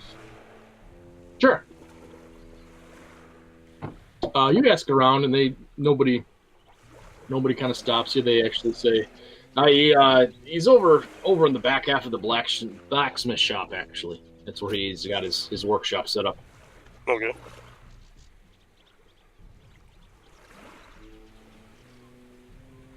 So you wander over there. Sure. Okay. Yeah, you walk in, and there is a lot of stuff in here, and some of the things and the contraptions that are there you have never seen before. They're definitely kind of looks like in various stages of being put together. Some things are clearly smashed. Some things look like they've maybe been burned. There's a lot of things in there that look like kind of failed things. A few of them are actually numbered, you can see, and one of the most recent ones looks like it's maybe on this piece of parchment that's attached to it. Has got some blood on the edge of the piece of paper that's got the number on it as well, and kind of all set up there. Is everything set up like a human size, or is it possibly a gnome? So you can give yourself inspiration for that. You can tell the counters are quite a bit shorter than what you'd be using yourself if you were working on it. So you don't see the anybody that's you consider an engineer, but definitely things are quite a bit shorter.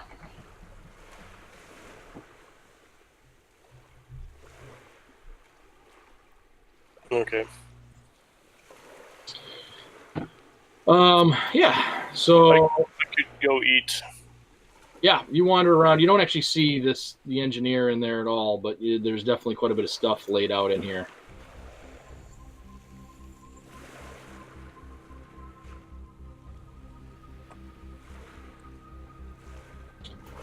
Okay, cool. You guys do anything else, or what you thinking? Well, as soon as we walked away, I went to the bathroom, and I want to listen to the Lord Commander guy right away while I'm going to the bathroom. Yep. It might be a little while. I haven't gone in a while. Not in the proper toilet. I've been on a ship, you see, and just give me a few minutes, and we can talk. All right. I understand. Stress can do that to me as well. He says, so I'll just be over here. Let me know when you're. Good. You understand? I'll be out. Okay. I may read one of my books while I do this. All right. So you. So what do? You send your bat? Is that what you do, or? Yeah, I want to hear what this Lord Commander guy says, like ASAP after we had our conversation. See if because I want to figure he's going to tell us commanders or something. I don't know. Okay. So you you send the bat in, and let me see. Let's see if they notice.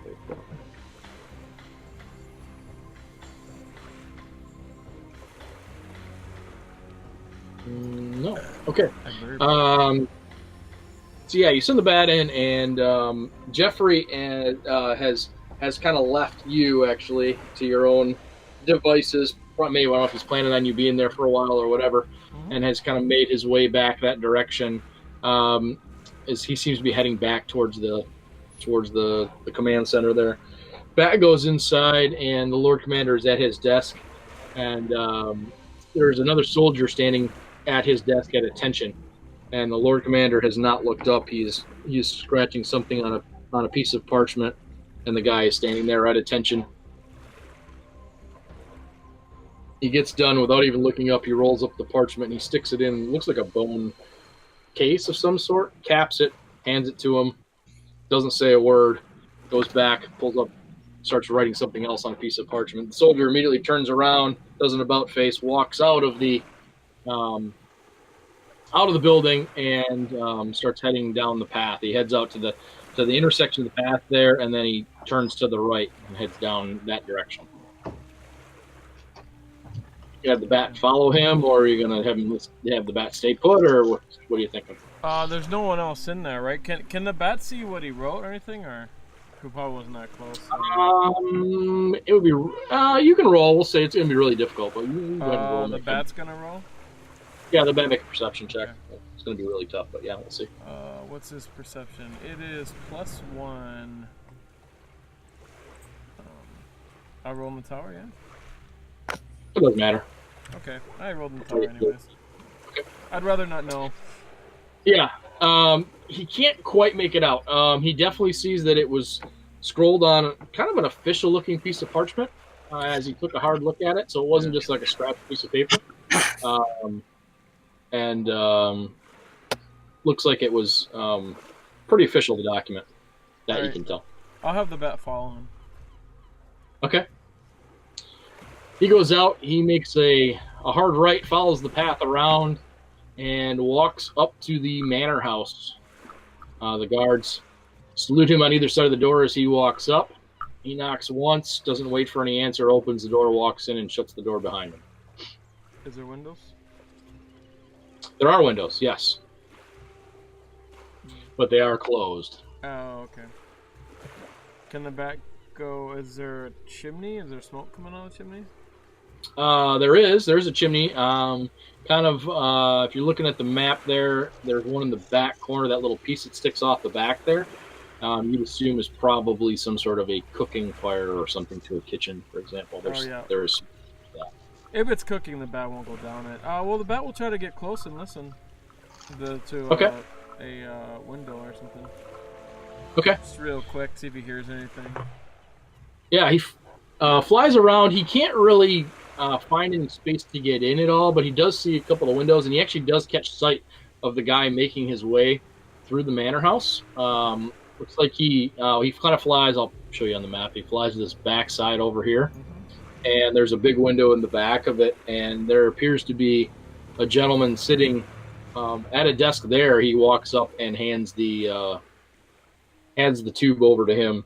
As soon as he hands it to him, he immediately does an about face and he walks back out. Okay. All right. The man, you can tell he's a man. He has his back to the window. The desk is kind of set out in front of him, but he's clearly sitting there. Okay, I'll just take note who he is. So. Okay. Something I can tell Whisper later. Yep, for sure. All right. Catch up with them, probably in the kitchen. Yeah, so they're I kind of threw it on the map real hastily here. There's a cook fire set up kind of in the clearing out there. There's a table. That's a huge table. That big. Table set up. It is a large, well, not that large.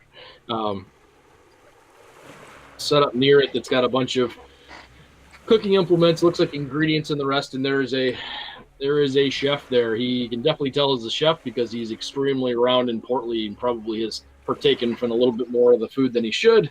But he is set up and he is in the midst of cooking what you're assuming is probably the evening meal. There's a large, looks like a boar, just kind of roasting on a spit on top of the fire, and then there's also kind of on a secondary smaller fire set up a cook pot there that's bubbling nicely as he's slowly scraping root vegetables into it and kind of humming to himself.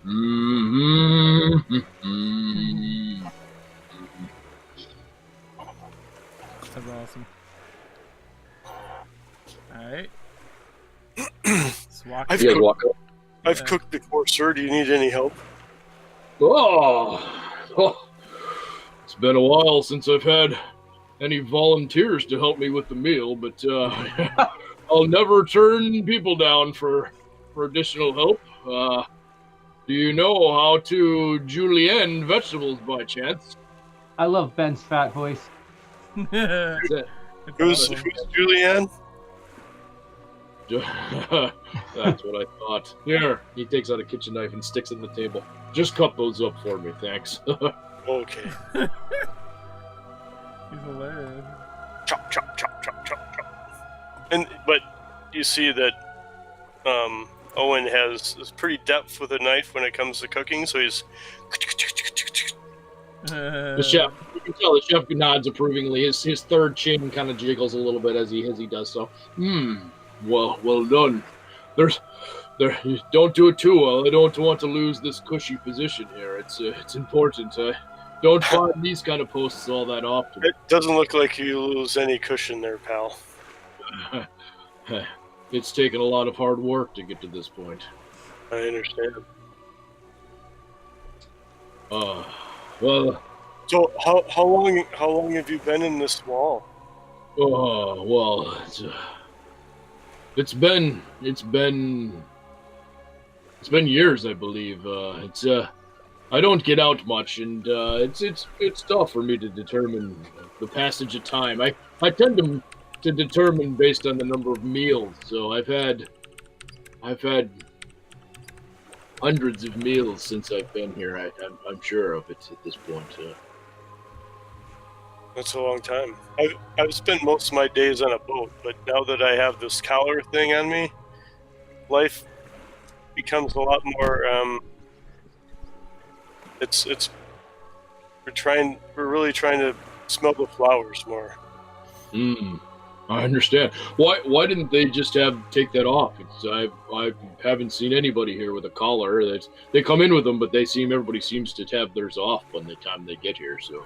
Well, according to the people I'm traveling with, and what happened after they killed that Minotaur earlier today, that's not what you're cooking, by the way, is it? You're not eating Minotaur? No. Okay, so there's a dead Minotaur, and then the other guys that we came with, their collars just kind of popped, and ours didn't pop. So apparently we have to kill a different person. I don't know. These other people can tell you what it means. Well, it does seem to be a dilemma, but we'll make sure you're well fed before you have to engage in any of that anyway. So let's do that. Let's get into this before the rest of the ruffian around here. Hey, that sounds fine with me.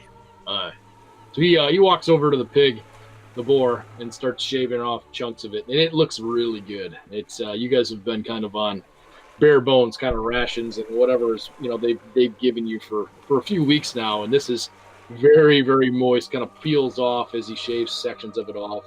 He piles some pretty good plates for you guys and hands them out. Here, take some of it before the rabble get into it. Now, where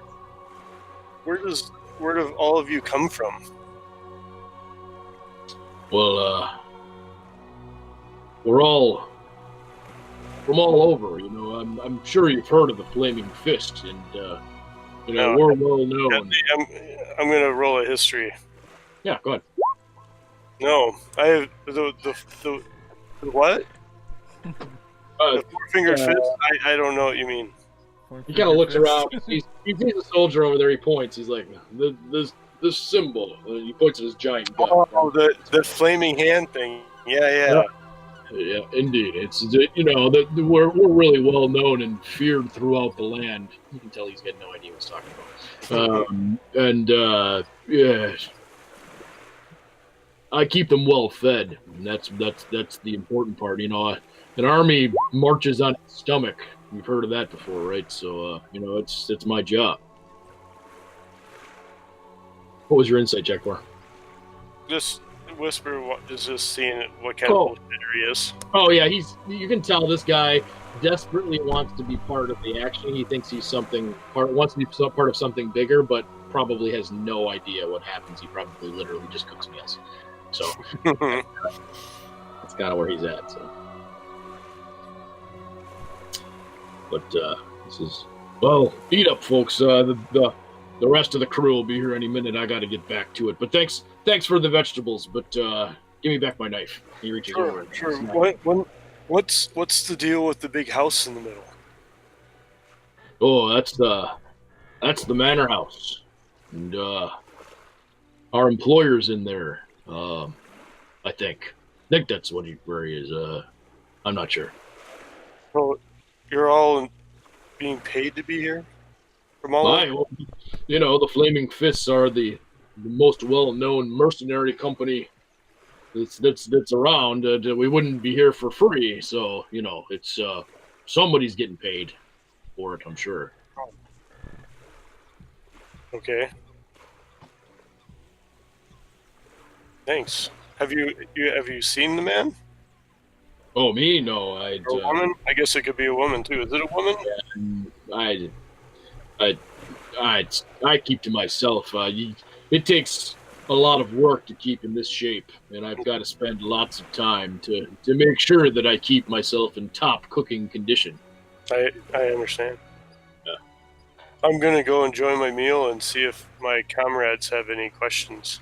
Indeed, tell your friends and send them my way, and let them know that Johnny, the chef, is best in all of the South Seas. Who's Johnny? He said. He goes about it. He goes back to cooking, and as he does so, a few minutes later, you hear there's a bell that's rang, and you see soldiers and the blacksmith and a few other folks start to make their way over, and they get plates and head off. Interestingly, they don't really congregate kind of around the cook fire. It looks like they go back to their posts, or they go back to what they were doing to eat. So it doesn't look like there's any sort of a community eating area, which is a little different. When that happens, can Whisper kind of take a gander at who makes eye contact with who? Are there any cliques? People, sure. To see who looks similar. And I also wanted to, at the same time when people are coming in, it's kind of just take a look and roll like maybe perception if I think anything else here or of the people are illusions. Sure. Yeah, go ahead. You can roll a perception check. Yep. I'm just going to talk to the wizard, and we're going to have a merry discussion about wizardry ways, I believe. Awesome. Whisper doesn't really notice anything out of the ordinary. There's some casual kind of more I'm your coworker kind of interactions that happen. You get some pleasant nods, that kind of thing. There's some pleasantries exchanged when they get food and the rest, but everybody seems to be pretty damn focused on their task at hand. So it just reinforces your thought that this is although is made to feel kind of casual, has a very militaristic kind of a vibe.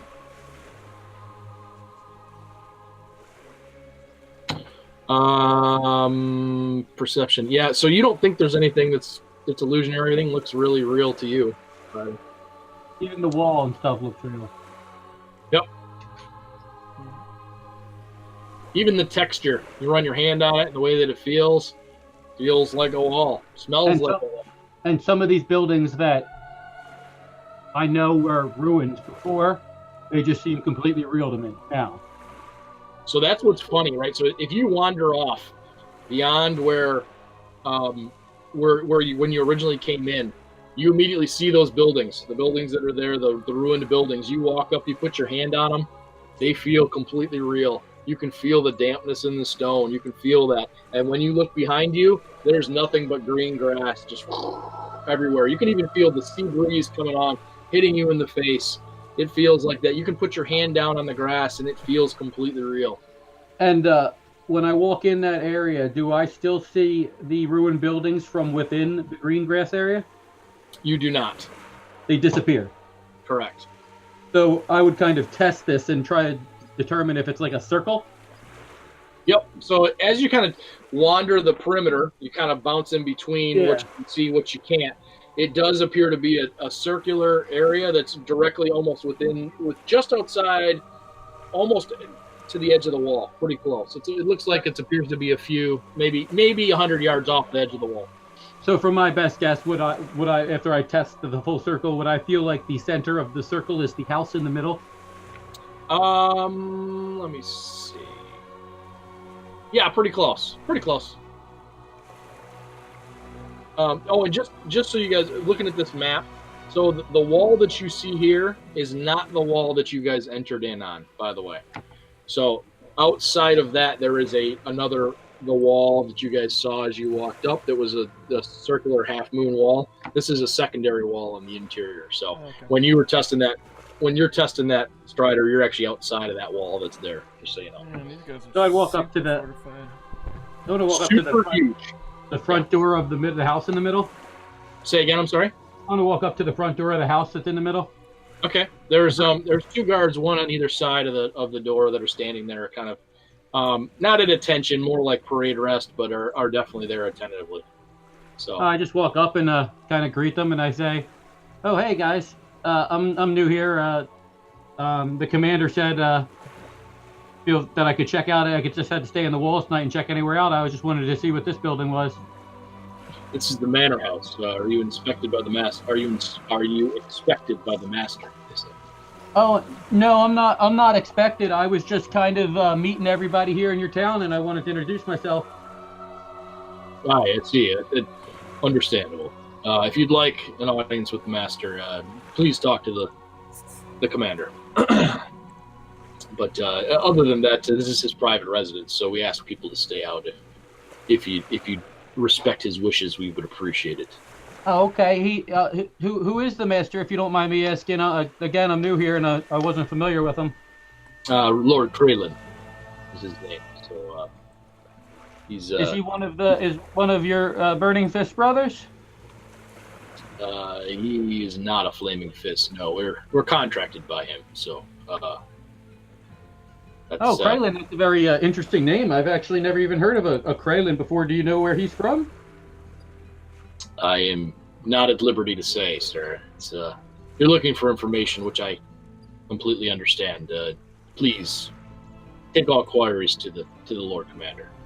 Yeah, we actually have a meeting in the morning. I don't want to trouble him tonight. Do you know where the Lord Commander, does he usually dine alone? Yes, he does. Typically in the command center. Does Master Kraylin ever join you for dinner? No, definitely not. Okay, and I would just kind of like walk away and maybe like see if I notice any windows or any. Obviously not trying to break in or anything, just kind of looking at the building, going around it, see if I see anything inside. Sure. You guys can all make. And I would, just thank the guards politely and everything. Sure. Good night. Absolutely. Yeah, they're not giving you a hard time about any of that. You guys can all make a. What do we want to do for memory? Let's just do an intelligence check. It's a history check. Is it history? Basically, okay, yeah. That's fine. History then. History or just straight intelligence if you don't have history, but it'll be the same. Okay. I'm not there though, so. You are not. No, so yeah. You don't need to do it. All right, Whisper. Strider doesn't ring any bells with you. Whisper, I am going to tell you what you remember. Is it Kraylin or Cray-10? Kraylin. C-R-A-L-I-N. Yep.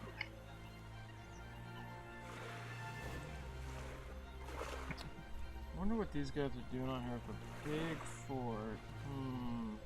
It's a big fort just to stop some slavers. It's a big production there. Something's going on here.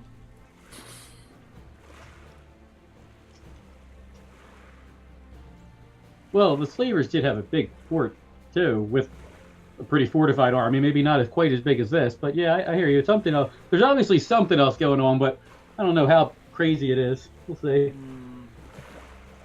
Well, if this guy's lieutenant commander along the Sword Coast for the Fire Fist, that's a pretty large organization.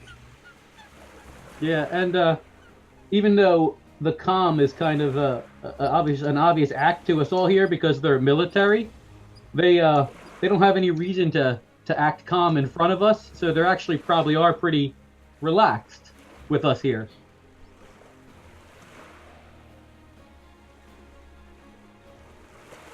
Obviously, they don't take us as a threat to be at arms, but they don't. Of course not. They don't what have. are we gonna do? But they don't have. They wouldn't have to treat us this way either. They could just throw us in cells. Oh. I think they're using us for their own goods. Well, yeah, but which is our same interest, more than likely. Maybe.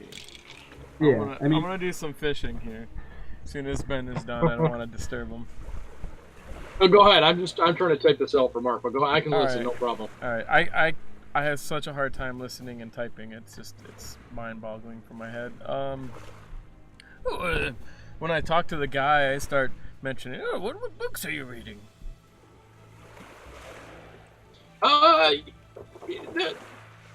I don't know. Have you ever read the Atlas of the Realms? Have you ever encountered that? Oh, yes, I've seen that many times, actually. I helped write a couple of the pages in there.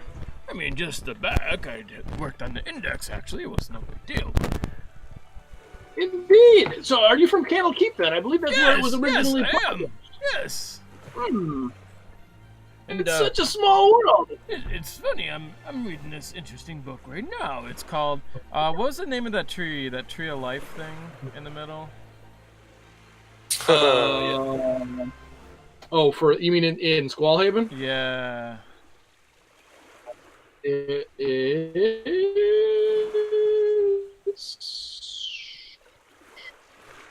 One second. Wait, actually, I might have it in my notes. Why didn't I just look at my notes? Gemwood tree? Right here, hold on. It probably Yep, is. there you go. Yeah. You're back. It's called the Gemwood Tree. It's about some fascinating magical tree. Kind of, but I am completely unaware. It's very interesting. Is it a natural? Does it come forth with magical interference?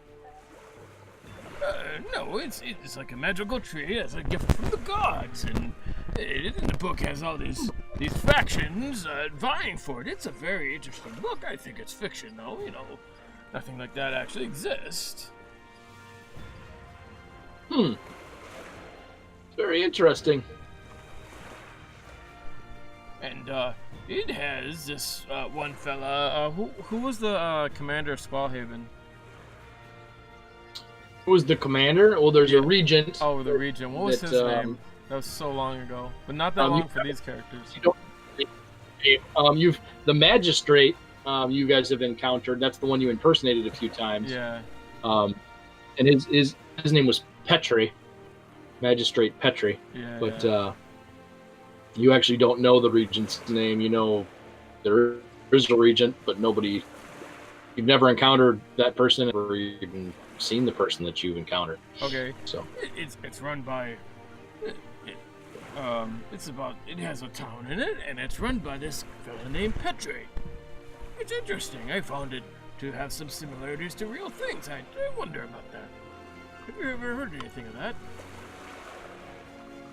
No, and I'm not as learned as yourself when it comes to studying tomes, of course. But no, I have not encountered that in my time. Oh, okay. That's all we know, right? Yeah. And What was the name of the other slaver ship that came in the port? What was that name? Of the one that was backed up in there? Yeah.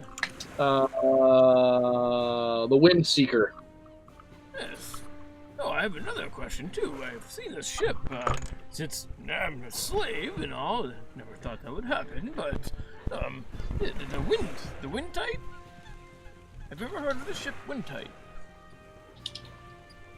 I don't get involved with the comings and goings of the ships here. We don't actually get many ships that come to the camp here. It's as you could expect, it's a pretty tightly guarded secret, our area here. So I'm mainly involved with the security of the island and the upkeep of that. So you may want to ask the commander. He may have a better idea.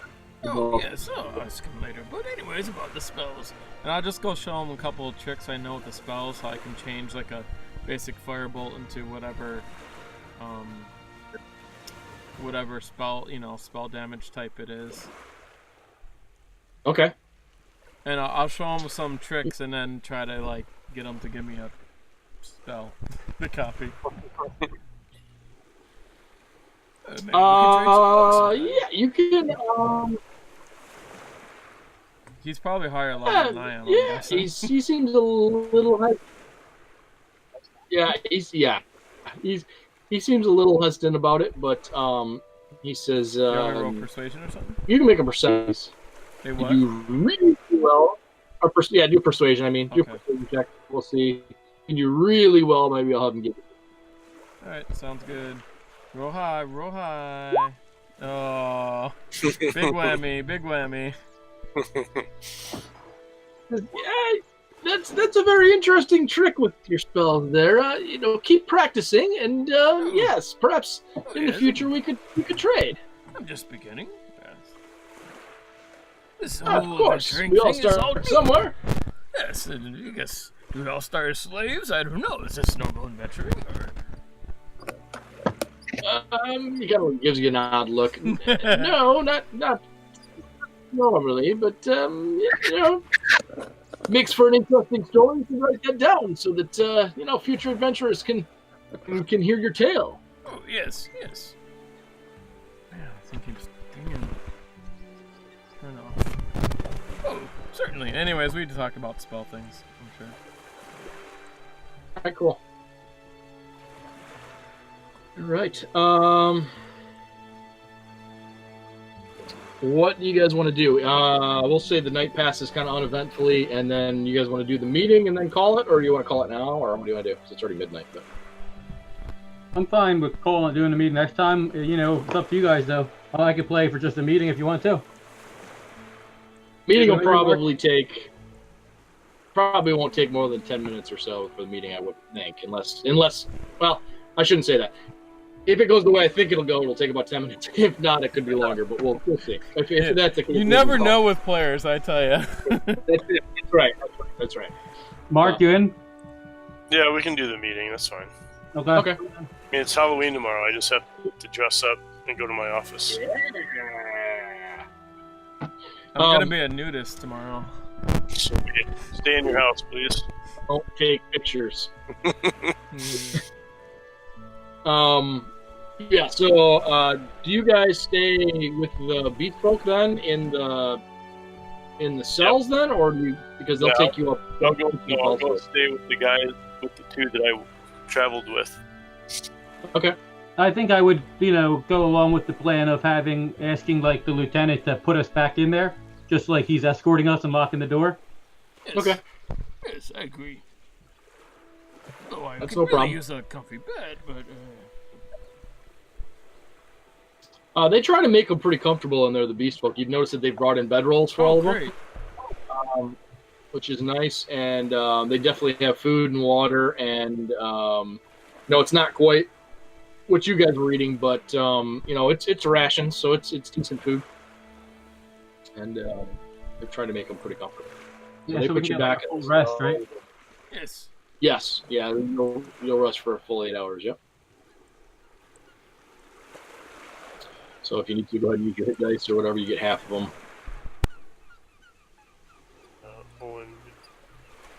And then the night passes pretty uneventfully.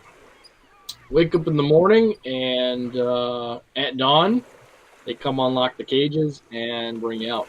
And one of the guards says, ready for your meeting. Oh, yes, I'm ready.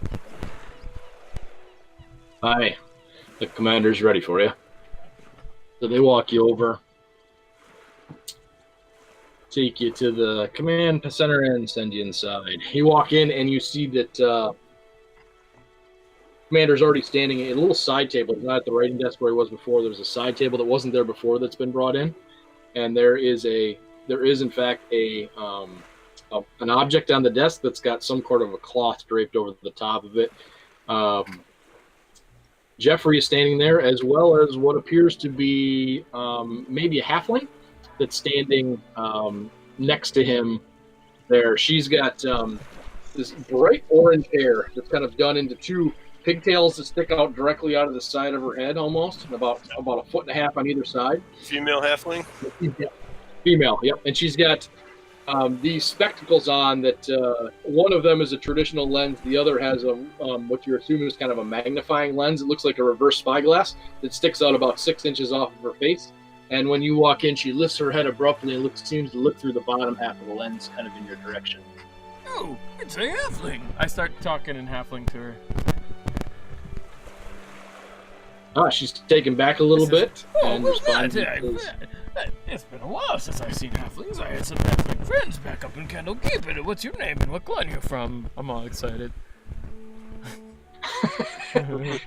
She said, good to hear from you. I don't get a chance to catch very many people that are able to speak the language and then also want to engage in conversation with me. It's so great when you guys just hear blah, blah, blah, blah, blah, blah, blah, just kind of to him. You have no idea what's being said.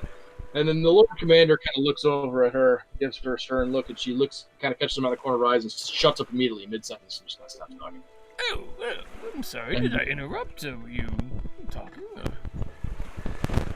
I'm going to make an insight check on her to see if it's true fear or if it's... yeah. Is she a slave or is she here by her own will? Good idea. Speak it. It looks probably, you're guessing it's probably she just felt a little embarrassed, maybe intimidated a little bit, but more embarrassed than anything else. Lord Commander says, all right, I assume you've slept well, and are we ready to discuss our plans? He motions to Jeffrey to go shut the doors, which he does, and then also you notice him, he starts a hand motion. So if you want to roll an Arcana check, you can. Real quick there, I'll go to see if you know what the heck. Most likely, but it depends on the level. It's the rolls are 15 plus the level of the spell. Of whatever it's called. 15 plus the level of the spell. That's a difficulty. Okay. Sorry. Oh, I got you. Okay. It looks like he casts a modified version of silence. It looks like the sphere kind of it rather than just a spherical around you guys, it's almost like a bubble within a bubble. So you can tell that he's cast it. You guys are able to talk to each other. You still hear fine. It looks like beyond that radius there, getting in or out, you'd assume from there. All right. You're assuming it's probably to prevent from being overheard anything. Mm-hmm. This is, apologize for no magic rule myself here, but I am in charge. And I didn't want us to be overheard. Oh, yeah, certainly. Good idea. This is an impressive spell. So let's get into it. Jeffrey, would you like to walk us through the device? He said, never mind. Because you can see Jeffrey just gets all excited. You see his eyes light up and he's about to launch into it. And he says, no. Let me tell him the plan first. Then you can explain your device. As we stated, it seems that we have mutual interest in eliminating Voda, my contract, and your lives. We've developed a device that will detonate once certain series of actions take place with tremendous force that should completely destroy Boda and any of those in a 20-foot radius. Now, the only caveat to this is that Boda must open it, or the target, I should say, must open it themselves. It can't be triggered by anyone else. It is attuned to him specifically. If anyone else attempts to open or uses it, it will be null and will not function. That is correct, is it not, Jeffrey? Look at Jeffrey. Jeffrey's about to launch into it again. He says, just a yes or no will be fine. How can that be? Yes, essentially. There's a little more to it. Stop, Jeffrey. No, I was All right. to listen.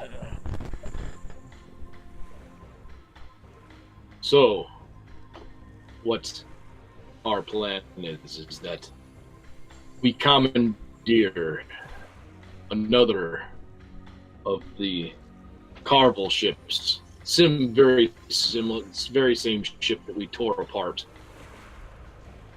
Get you back aboard and send you back Is Ben breaking to up? the compound. Yeah, a little bit. Oh, is it bad? Yeah. You're like in slow motion. Let me try it. Well, let me kill the call real quick, and then I'll come back out real quick. Okay. Because I am lagging a little bit. 1 second. Let me just drop off. Bye-bye. Interesting. You guys like this plan? It's gonna be rough. How are they going to attune it to him when he's not here? Yeah, and I was hoping, I don't know, I wasn't hoping for something that specific that we have to have him open a chest. It's a good puzzle, but We should just have it so he just touches it and then boom. But it's true that gives us control. If he has to open it, if he just touches it, it could happen. We could be right next to him. But if we have him open it, it gives us more control. I think it's going to be hard to get him specifically to open it. Well, He's not going to trust us if we give him a random chest and tell him to open it. I don't think he's as smart as you think he is. I think he's rather dumb. We can just play to his weaknesses. His ego. Yes. His ego. Ben, you're here, but you're dark. Oh, there you go. Any better? Yeah. A little bit. Is that any better? Not, It's no, darker. no, not. It's worse. It's Yeah. just I can. bad. Let me try and kill the video. Maybe that. Yeah, Well- it might. It just might be the servers over there that you're connected to or Yeah. something. How's that? Is that any better? Yeah, your voice is better. Yeah. The audio. All right. You don't get to see my face, but that's okay. We don't need it Oh, anyway. but so. we do. You and a fish. There you go. It's a flounder. All right. I don't remember what I was saying last, but Attuning, Yeah. it has to attune to him. correct. So Jeffrey- the device, right? The device is attuned to him, and if anyone else attempts to open it or tamper with it, it will become null and be a simple box.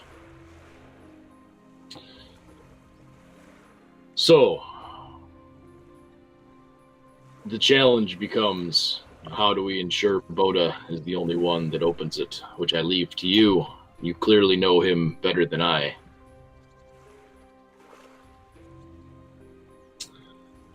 That is a challenge. We will have to come up with a plan to make sure he opens it as described.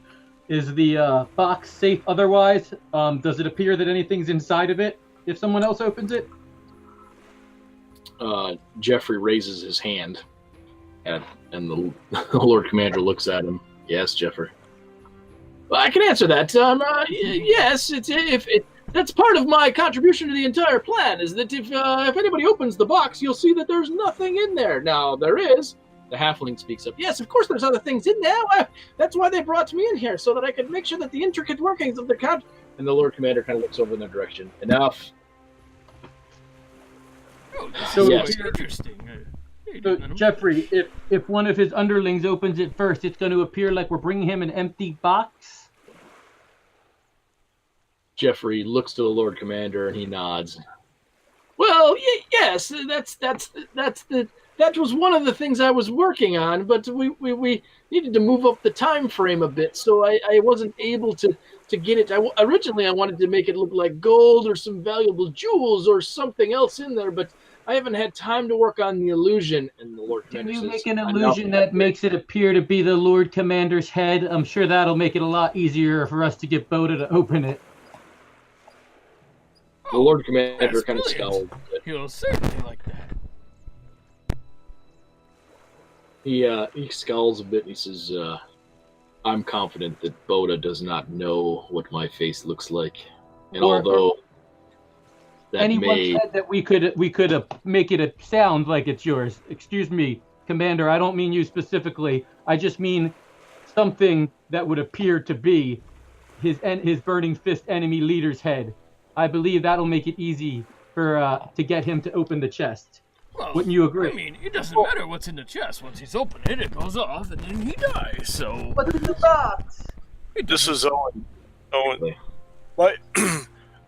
My master used to have lots of different things that he collected as a pirate. Lots of little things that were very special. Like, my charms, that, when I have to pray, but is there anything that we could put in there that's really meaningful to you guys that he'll think is a real boon for him if he sees it or opens it, or is there something that he really wants from you that you could put in the box? As I stated, I think you know this Boda better than I do. I know his actions. I know he's very greedy, and he's also very, very arrogant. But as far as his needs and wants, that I do not know. I think the bigger concern is that you don't want to be anywhere near this box when it's opened. So determining how you'll get him to open it and not be in proximity is probably going to be the most important detail. To be clear, you said 20 feet? Yeah. The halfling is now jumping up and down, raising her hand. She's jumping up and down, raising her hand, waiting for somebody to call on her. And the Lord Commander looks over at her and says, Yes, Mitha, you may speak. She says, I was wondering when you were going to call on me. I have so much to add to this entire discussion, and it's just, I don't know why everybody overlooks everything that I have to say. He says, Get to it, Mitha. Well, yes. To answer your question, it is in fact 20 feet radius from the very center to the very edge. Now, that does not mean that there won't be a blast effect, and it may knock you down further if you're without that range. But as far as taking damage, it should be contained within 20 feet if I have my calculations correct, which I haven't had. She's constantly now. She's just rambling on and on about things. Oh, I have a question. How heavy is the box? Oh, it's not very heavy. It's 3.6 pounds when it is fully stocked with the reagents that'll be necessary in order for it to create the effect that we're looking for. Okay, so I want to look at Lord Boda like up and down and look for something unique that's on him that he's been wearing since we've seen him. On the Lord Commander? Yeah, sorry, the Lord Commander, Okay. Lieutenant Commander. Is there something unique on him that isn't on anyone else here? Yeah, he's got some very ornate kind of some sort of insignias that are stamped directly in the armor. He does have a cape, not even a cloak, but just a cape draped over him that's got a chain that connects on both sides there. That's pretty intricate. That also has a flaming. And the chain goes like around his neck and is like a highly visible with a Burning Fist logo. Yeah, it's got a very small one kind of in the center of the chain that kind of hangs across the center of it. Okay, so I explained to him this might be the perfect opportunity to use our beast folk. If we may, could we have your cloak and your insignia to put in the chest? Because our beast folk obviously have seen this on you and can vouch for that this was one of yours. And he is since these slaves are. Have known Lord Boda even longer, he's even more likely to believe them. It'll back up our story even better to get him to easily open the box. In fact, we should pose some kind of escape with the beast folk and make it look, ooh, like we actually escaped, and we can do it with them. Escape, or we killed the burning fist leader that he wanted us to do. Well, yeah, we escaped and killed the burning fist leader. We should set it up. If I know that Jeffrey is an illusionist, we could set an illusion of a guy, and we could make. Wouldn't it you so agree, only Lord us... Commander? This plan might work very well to get him to open the box easily. That's an option. Like I said, I think determining the best course of action for you to get him to open it and then also not be in proximity is going to be the biggest concern. So you're more than welcome. It would be okay with you to borrow a personal effect such as that. You're more than welcome to borrow the cloak. Keep in mind, the box only looks empty. And Jeffrey says, yes, that's correct. It is actually quite full. It's quite a bit packed in there. You're not going to be able to put anything on there. Yeah, I guess you could maybe pack it in there. And then Metha says, no. You cannot be adding anything else additionally to my contraption. If you do, it's going to throw off the calculation. And that she just continues to rattle on and on and on. And on. Would a simple cloak be okay to add, Metha? It's not very large. I suppose if I recalibrated and readjusted some of the calculations and take care of that for us, maybe she's just going on and on and on. But I need some time. I think the biggest thing of our ruse is we don't even have to show them what's in the box. We could just say we got these items, and we can just tell them we put it in the box. And they're none of the beast people are to open it. We'll keep it with us. The idea is that we trick the beast people into thinking that, we killed the Lord Commander here and we come back. Yeah, but, I mean, this is that big fire fist emblem thing on the box? I mean, if it looks really ornate and really important, wouldn't that be better than just having a cloak inside? Well, I just mean in case one of the underlings inspect it before we get to Boda. I'm worried that one of the Minotaurs might, or one of the other slavers might open it for him first before we get there. That way we have something that coincides with the story. Can you put a lock on it? I can keep it locked. There is a locking mechanism on there. And the commander says that will be the challenge. Remember that if anyone inspects it or attempts to tamper or open it besides Boda, it will become completely null and will not function. So you need to ensure that's some important information. You need to ensure that he's the only one that opens it. Does one of your lizards have an arcane lock? I could magically seal it. We could maybe even Jeffrey not shake his head no, but he says we can find someone to do that. Yes, absolutely.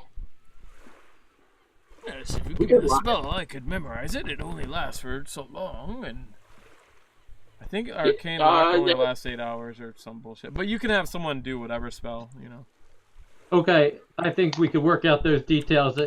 We agree with your plan, Lord, and I look at Alondo, and I look at Owen and Whisper. Everyone agree? We can do this. It should be doable. All right, well, that's oh no, that works well for me. Jeffrey says, sounds like a great plan to me. The Lord Commander now looks at Jeffrey and then looks at Metha and says, you two may go. I will finish the conversation in the meeting without you. And they both kind of nod and take their leave. Excellent. I'll have to excuse my associates. They get a bit excited about this kind of stuff. Oh, they're so pleasant. They do so much.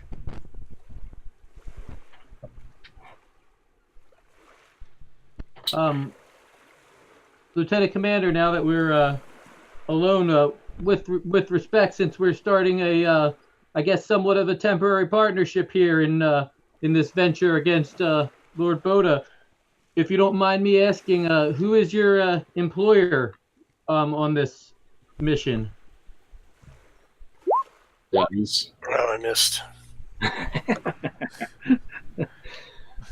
Master Kralin is what he goes by. He's his residence is right there in the center of the camp, the manor house.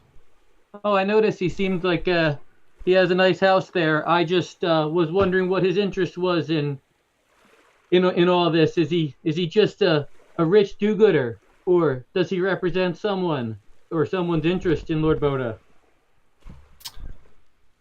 One of the first rules of being a quality, dependable mercenary is that you keep as much information to yourself as you can, and you don't ask too many questions. So what I know is that his name is Lord Kraylin, Master Kraylin, and that he has instructed us to disrupt the trade routes for Lord Boda and to destroy as many of his ships as possible in the attempt to get him to present himself and to kill him. And that's what we've been contracted to do. And has he instructed you to free any slaves that you were able to capture from in the time? It's not within the contract. But it seems like you have been freeing slaves. I noticed you had said about the Beastmaster population on the island. At some point, we need to release them because they get to be too taxing on the resources within the camp. And rather than kill defenseless creatures who want nothing more than to just live out their days, we let them go.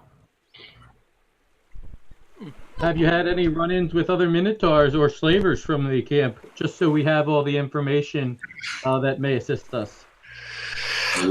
We have definitely killed Minotaurs in the past. I am not fond of their kind either. After our few meetings, they have not sat well with me. Oh, I mean, actually, the one, he kept his word, and the one on the boat wasn't being too bad. He kind of, like, Nah, just keep going on. Is there anything else we should know about the plan, or before we get started on the mission, think you'll be able to get a similar boat for us to use to execute this? We've already set that into motion. We should have the same ship, the Carvel ship that you attempted to come here on at our port tomorrow. That is great, and I look over at Alondo. Alondo, are you able to possibly disguise yourself as the Minotaur? well, I won't be that tall. I can only go, well, wait a minute. Let me look up the spell Alter Self. I don't remember. I think Alter Self can do it. And then I say, well, if not, maybe these otherwise wizards here that specialize in illusion may be able to help you with that. Oh, no, it's not even an illusion. I can actually change my appearance. What You about? can't appear as a creature of a different size than you, so your basic shape. They're large. They're What? large. Yeah, What do- I can't. What are we gonna do with the guys, the beastmen whose collars came off? Can we give them a fake collars? Oh, no, we could just tell them that Meat died when we escaped. Yes. Yeah, Yeah, that'll work. I mean, we are trying to escape, right? We'll just So- kind of tell him the truth. He died. yeah. That we And escaped. We I don't think escaped there's with any this issue treasure there. box. Now, maybe if the Lord Commander was to whip up some kind of sealed wax letter that we took with this box, with this chest, stating some kind of fake mission about something having to do with the slave routes or whatever. Oh, yes, where the next be. It'd be like information of their next cargo load that we can actually attack. Maybe that'll help us get them to open the box. we should forge up documents such as that to back up the plan. And I kind of look over at the Lieutenant We don't Commander. have to forge them. We just ask the Lord Commander to do it. Yeah, that would be great. I look over at the Lord Commander. I'm sure you'd be able to help us with that as well. Is that right, or Lieutenant Commander? Indeed, I could fabricate any document you like. Commander, will you be standing by to see if the mission is successful? Do you plan on sending your own ships? We will monitor your progress from a distance. May we ask, what is your plan if the bomb is, assuming we're successful in our mission, are you planning to board the island? If Boda is dead, then my contract is fulfilled, and we will seek employment elsewhere. Okay. That sounds good to me. And I kind of look at Alondo and look at Owen. And I look at Whisper to, like, give him the, is he telling the truth type of thing?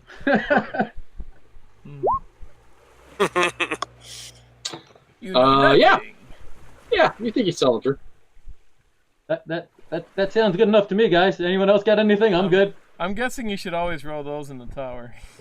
Yeah, that's fine, though. Sorry. No, that's okay. No big deal. Mhm. I would have told the same thing. Yeah. Same thing either way. All right. And I say, okay, and I say, all right, Lieutenant Commander, and I put my hand out for like a handshake, and I say, you got a deal. Okay. Yeah, he shakes your hand.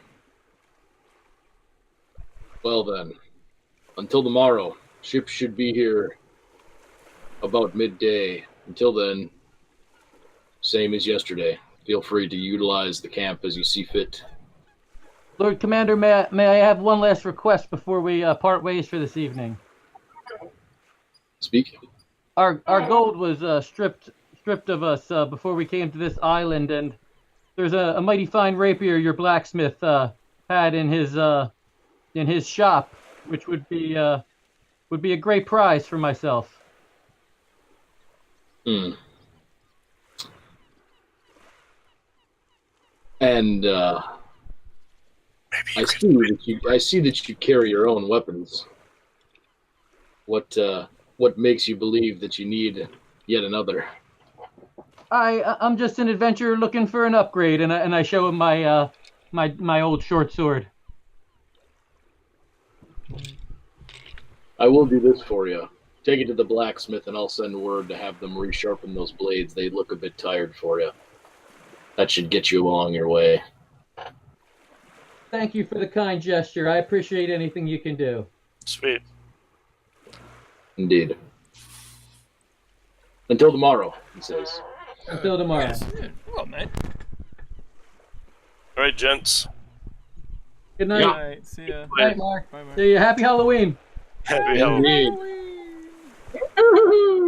Woohoo! Scary. Spooky. Oh yeah, so we rested last night. I can at least put in hit points back, right? Yep. Actually, you're going to have a full rest tonight, too, so you guys should be back up to 100%. Does the first full rest give you 100% or no? Half your hit dice. Yeah. Okay, so but now we got them all. Don't worry, in my sheet they were already all there anyway. Yeah. Mine are already there. You didn't take that much damage from the blast, just I don't remember how much, not very much. My hit points were down 13, yeah. Yeah. My hit dice were all still there. Yeah. Cool. So like when I have studded leather, it's the highest armor I can get besides getting something magical, right? No, breastplate. No. Breastplate's Yeah. really good for you. What's your dexterity? It is Oh. Super high. 18. Oh well, breastplate isn't good. You want to just stick with because breastplate has a limit of 2 bonus, so all you can get Right. is 16 armor class. But I think your armor class is better with studded leather, so that's Right now that's my the armor highest. I mean, you can get. I think you have heavy. You have heavy armor you can use, so you can get a lot higher. It's just that then you get penalties for stealthing. So What is the why is the breastplate not good? Like what's the mechanic? Why? because is you it can so only much? get as much as +2 to your bonus for your dexterity. Yeah, so basically, the thought is the heavier and the stiffer the armor is, the less you can move, so that you don't get to take full advantage of your dexterity. That's what it comes down to. So right now my dexterity I believe is +4. Does that sound right? Yeah. Correct. Yeah. Yeah, your It's armor class 18. is like 17. That's crazy high. Mine's 15. It says. No, it I should think be it's higher. higher than that. Well, I didn't like change it anytime recently. Was it supposed to go up? It just is No. naturally up. Let me see what studded leather, if it's 12 or it used to be 13. It might be 12 actually, but let me see. I will even look up all the armor for you. Yeah, your dex bonus is +4. Where is... Well, and whatever it is, I'm supposed to get an extra +1 from my feet.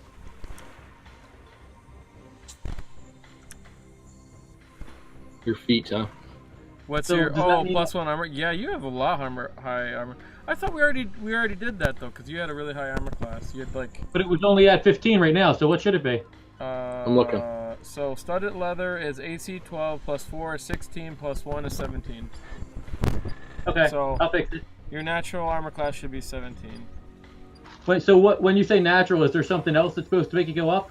Well, shield will make it go up plus another 2. Wait, I just but- put it on 17 and somebody changed it to 16. Yeah, well, you change it to you'll change it to 19 actually when you have a shield. It's pretty good. Ben, did you just do that? I just dragged over your studded leather. But it just Yeah. moved it back to 15 when you did that. I I changed it to 17 by hand, and when you drugged that, it changed it to 15. Well,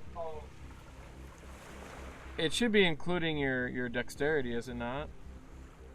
But I'm saying I hand changed it to 17, and when he drugged the studded armor, it changed it back to 15. Yeah, just change it back. It's not a big deal. I did, yeah. Studded leather is 12. 12 plus your dex is 16, plus the 1 for your feet is 17. That's what you should have. All right, And that's then what I if you put were- that. then if you have a shield, if you decide to go that route sometime, you'll be all the way up to 19. I mean, I might, if can I keep a shield in my backpack as just emergencies? You just carry it on your back. Yeah. Yep. It doesn't like encumber me or slow me down or anything bad, right? As long as it doesn't exceed your weight carry capacity, which it won't. Yeah, that's Okay. fine. Are they expensive? Depends on what you get, but no. Eventually I'm going to get a rapier first. That's the second time I tried to con people out of them and it didn't work.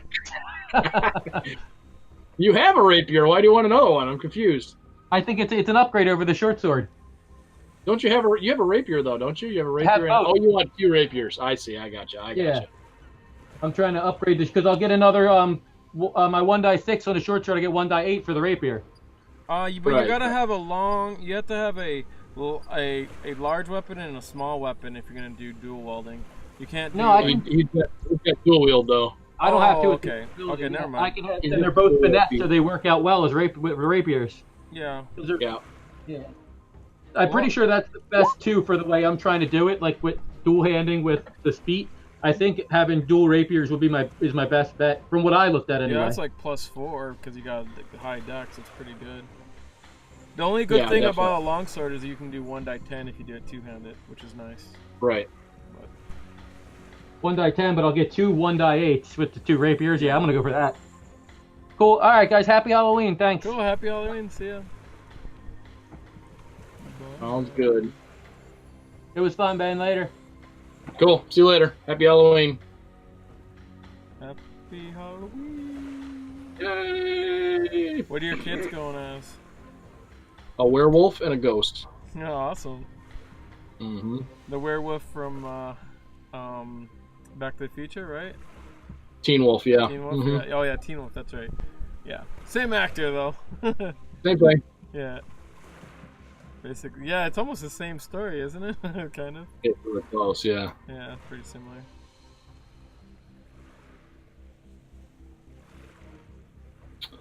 Cool.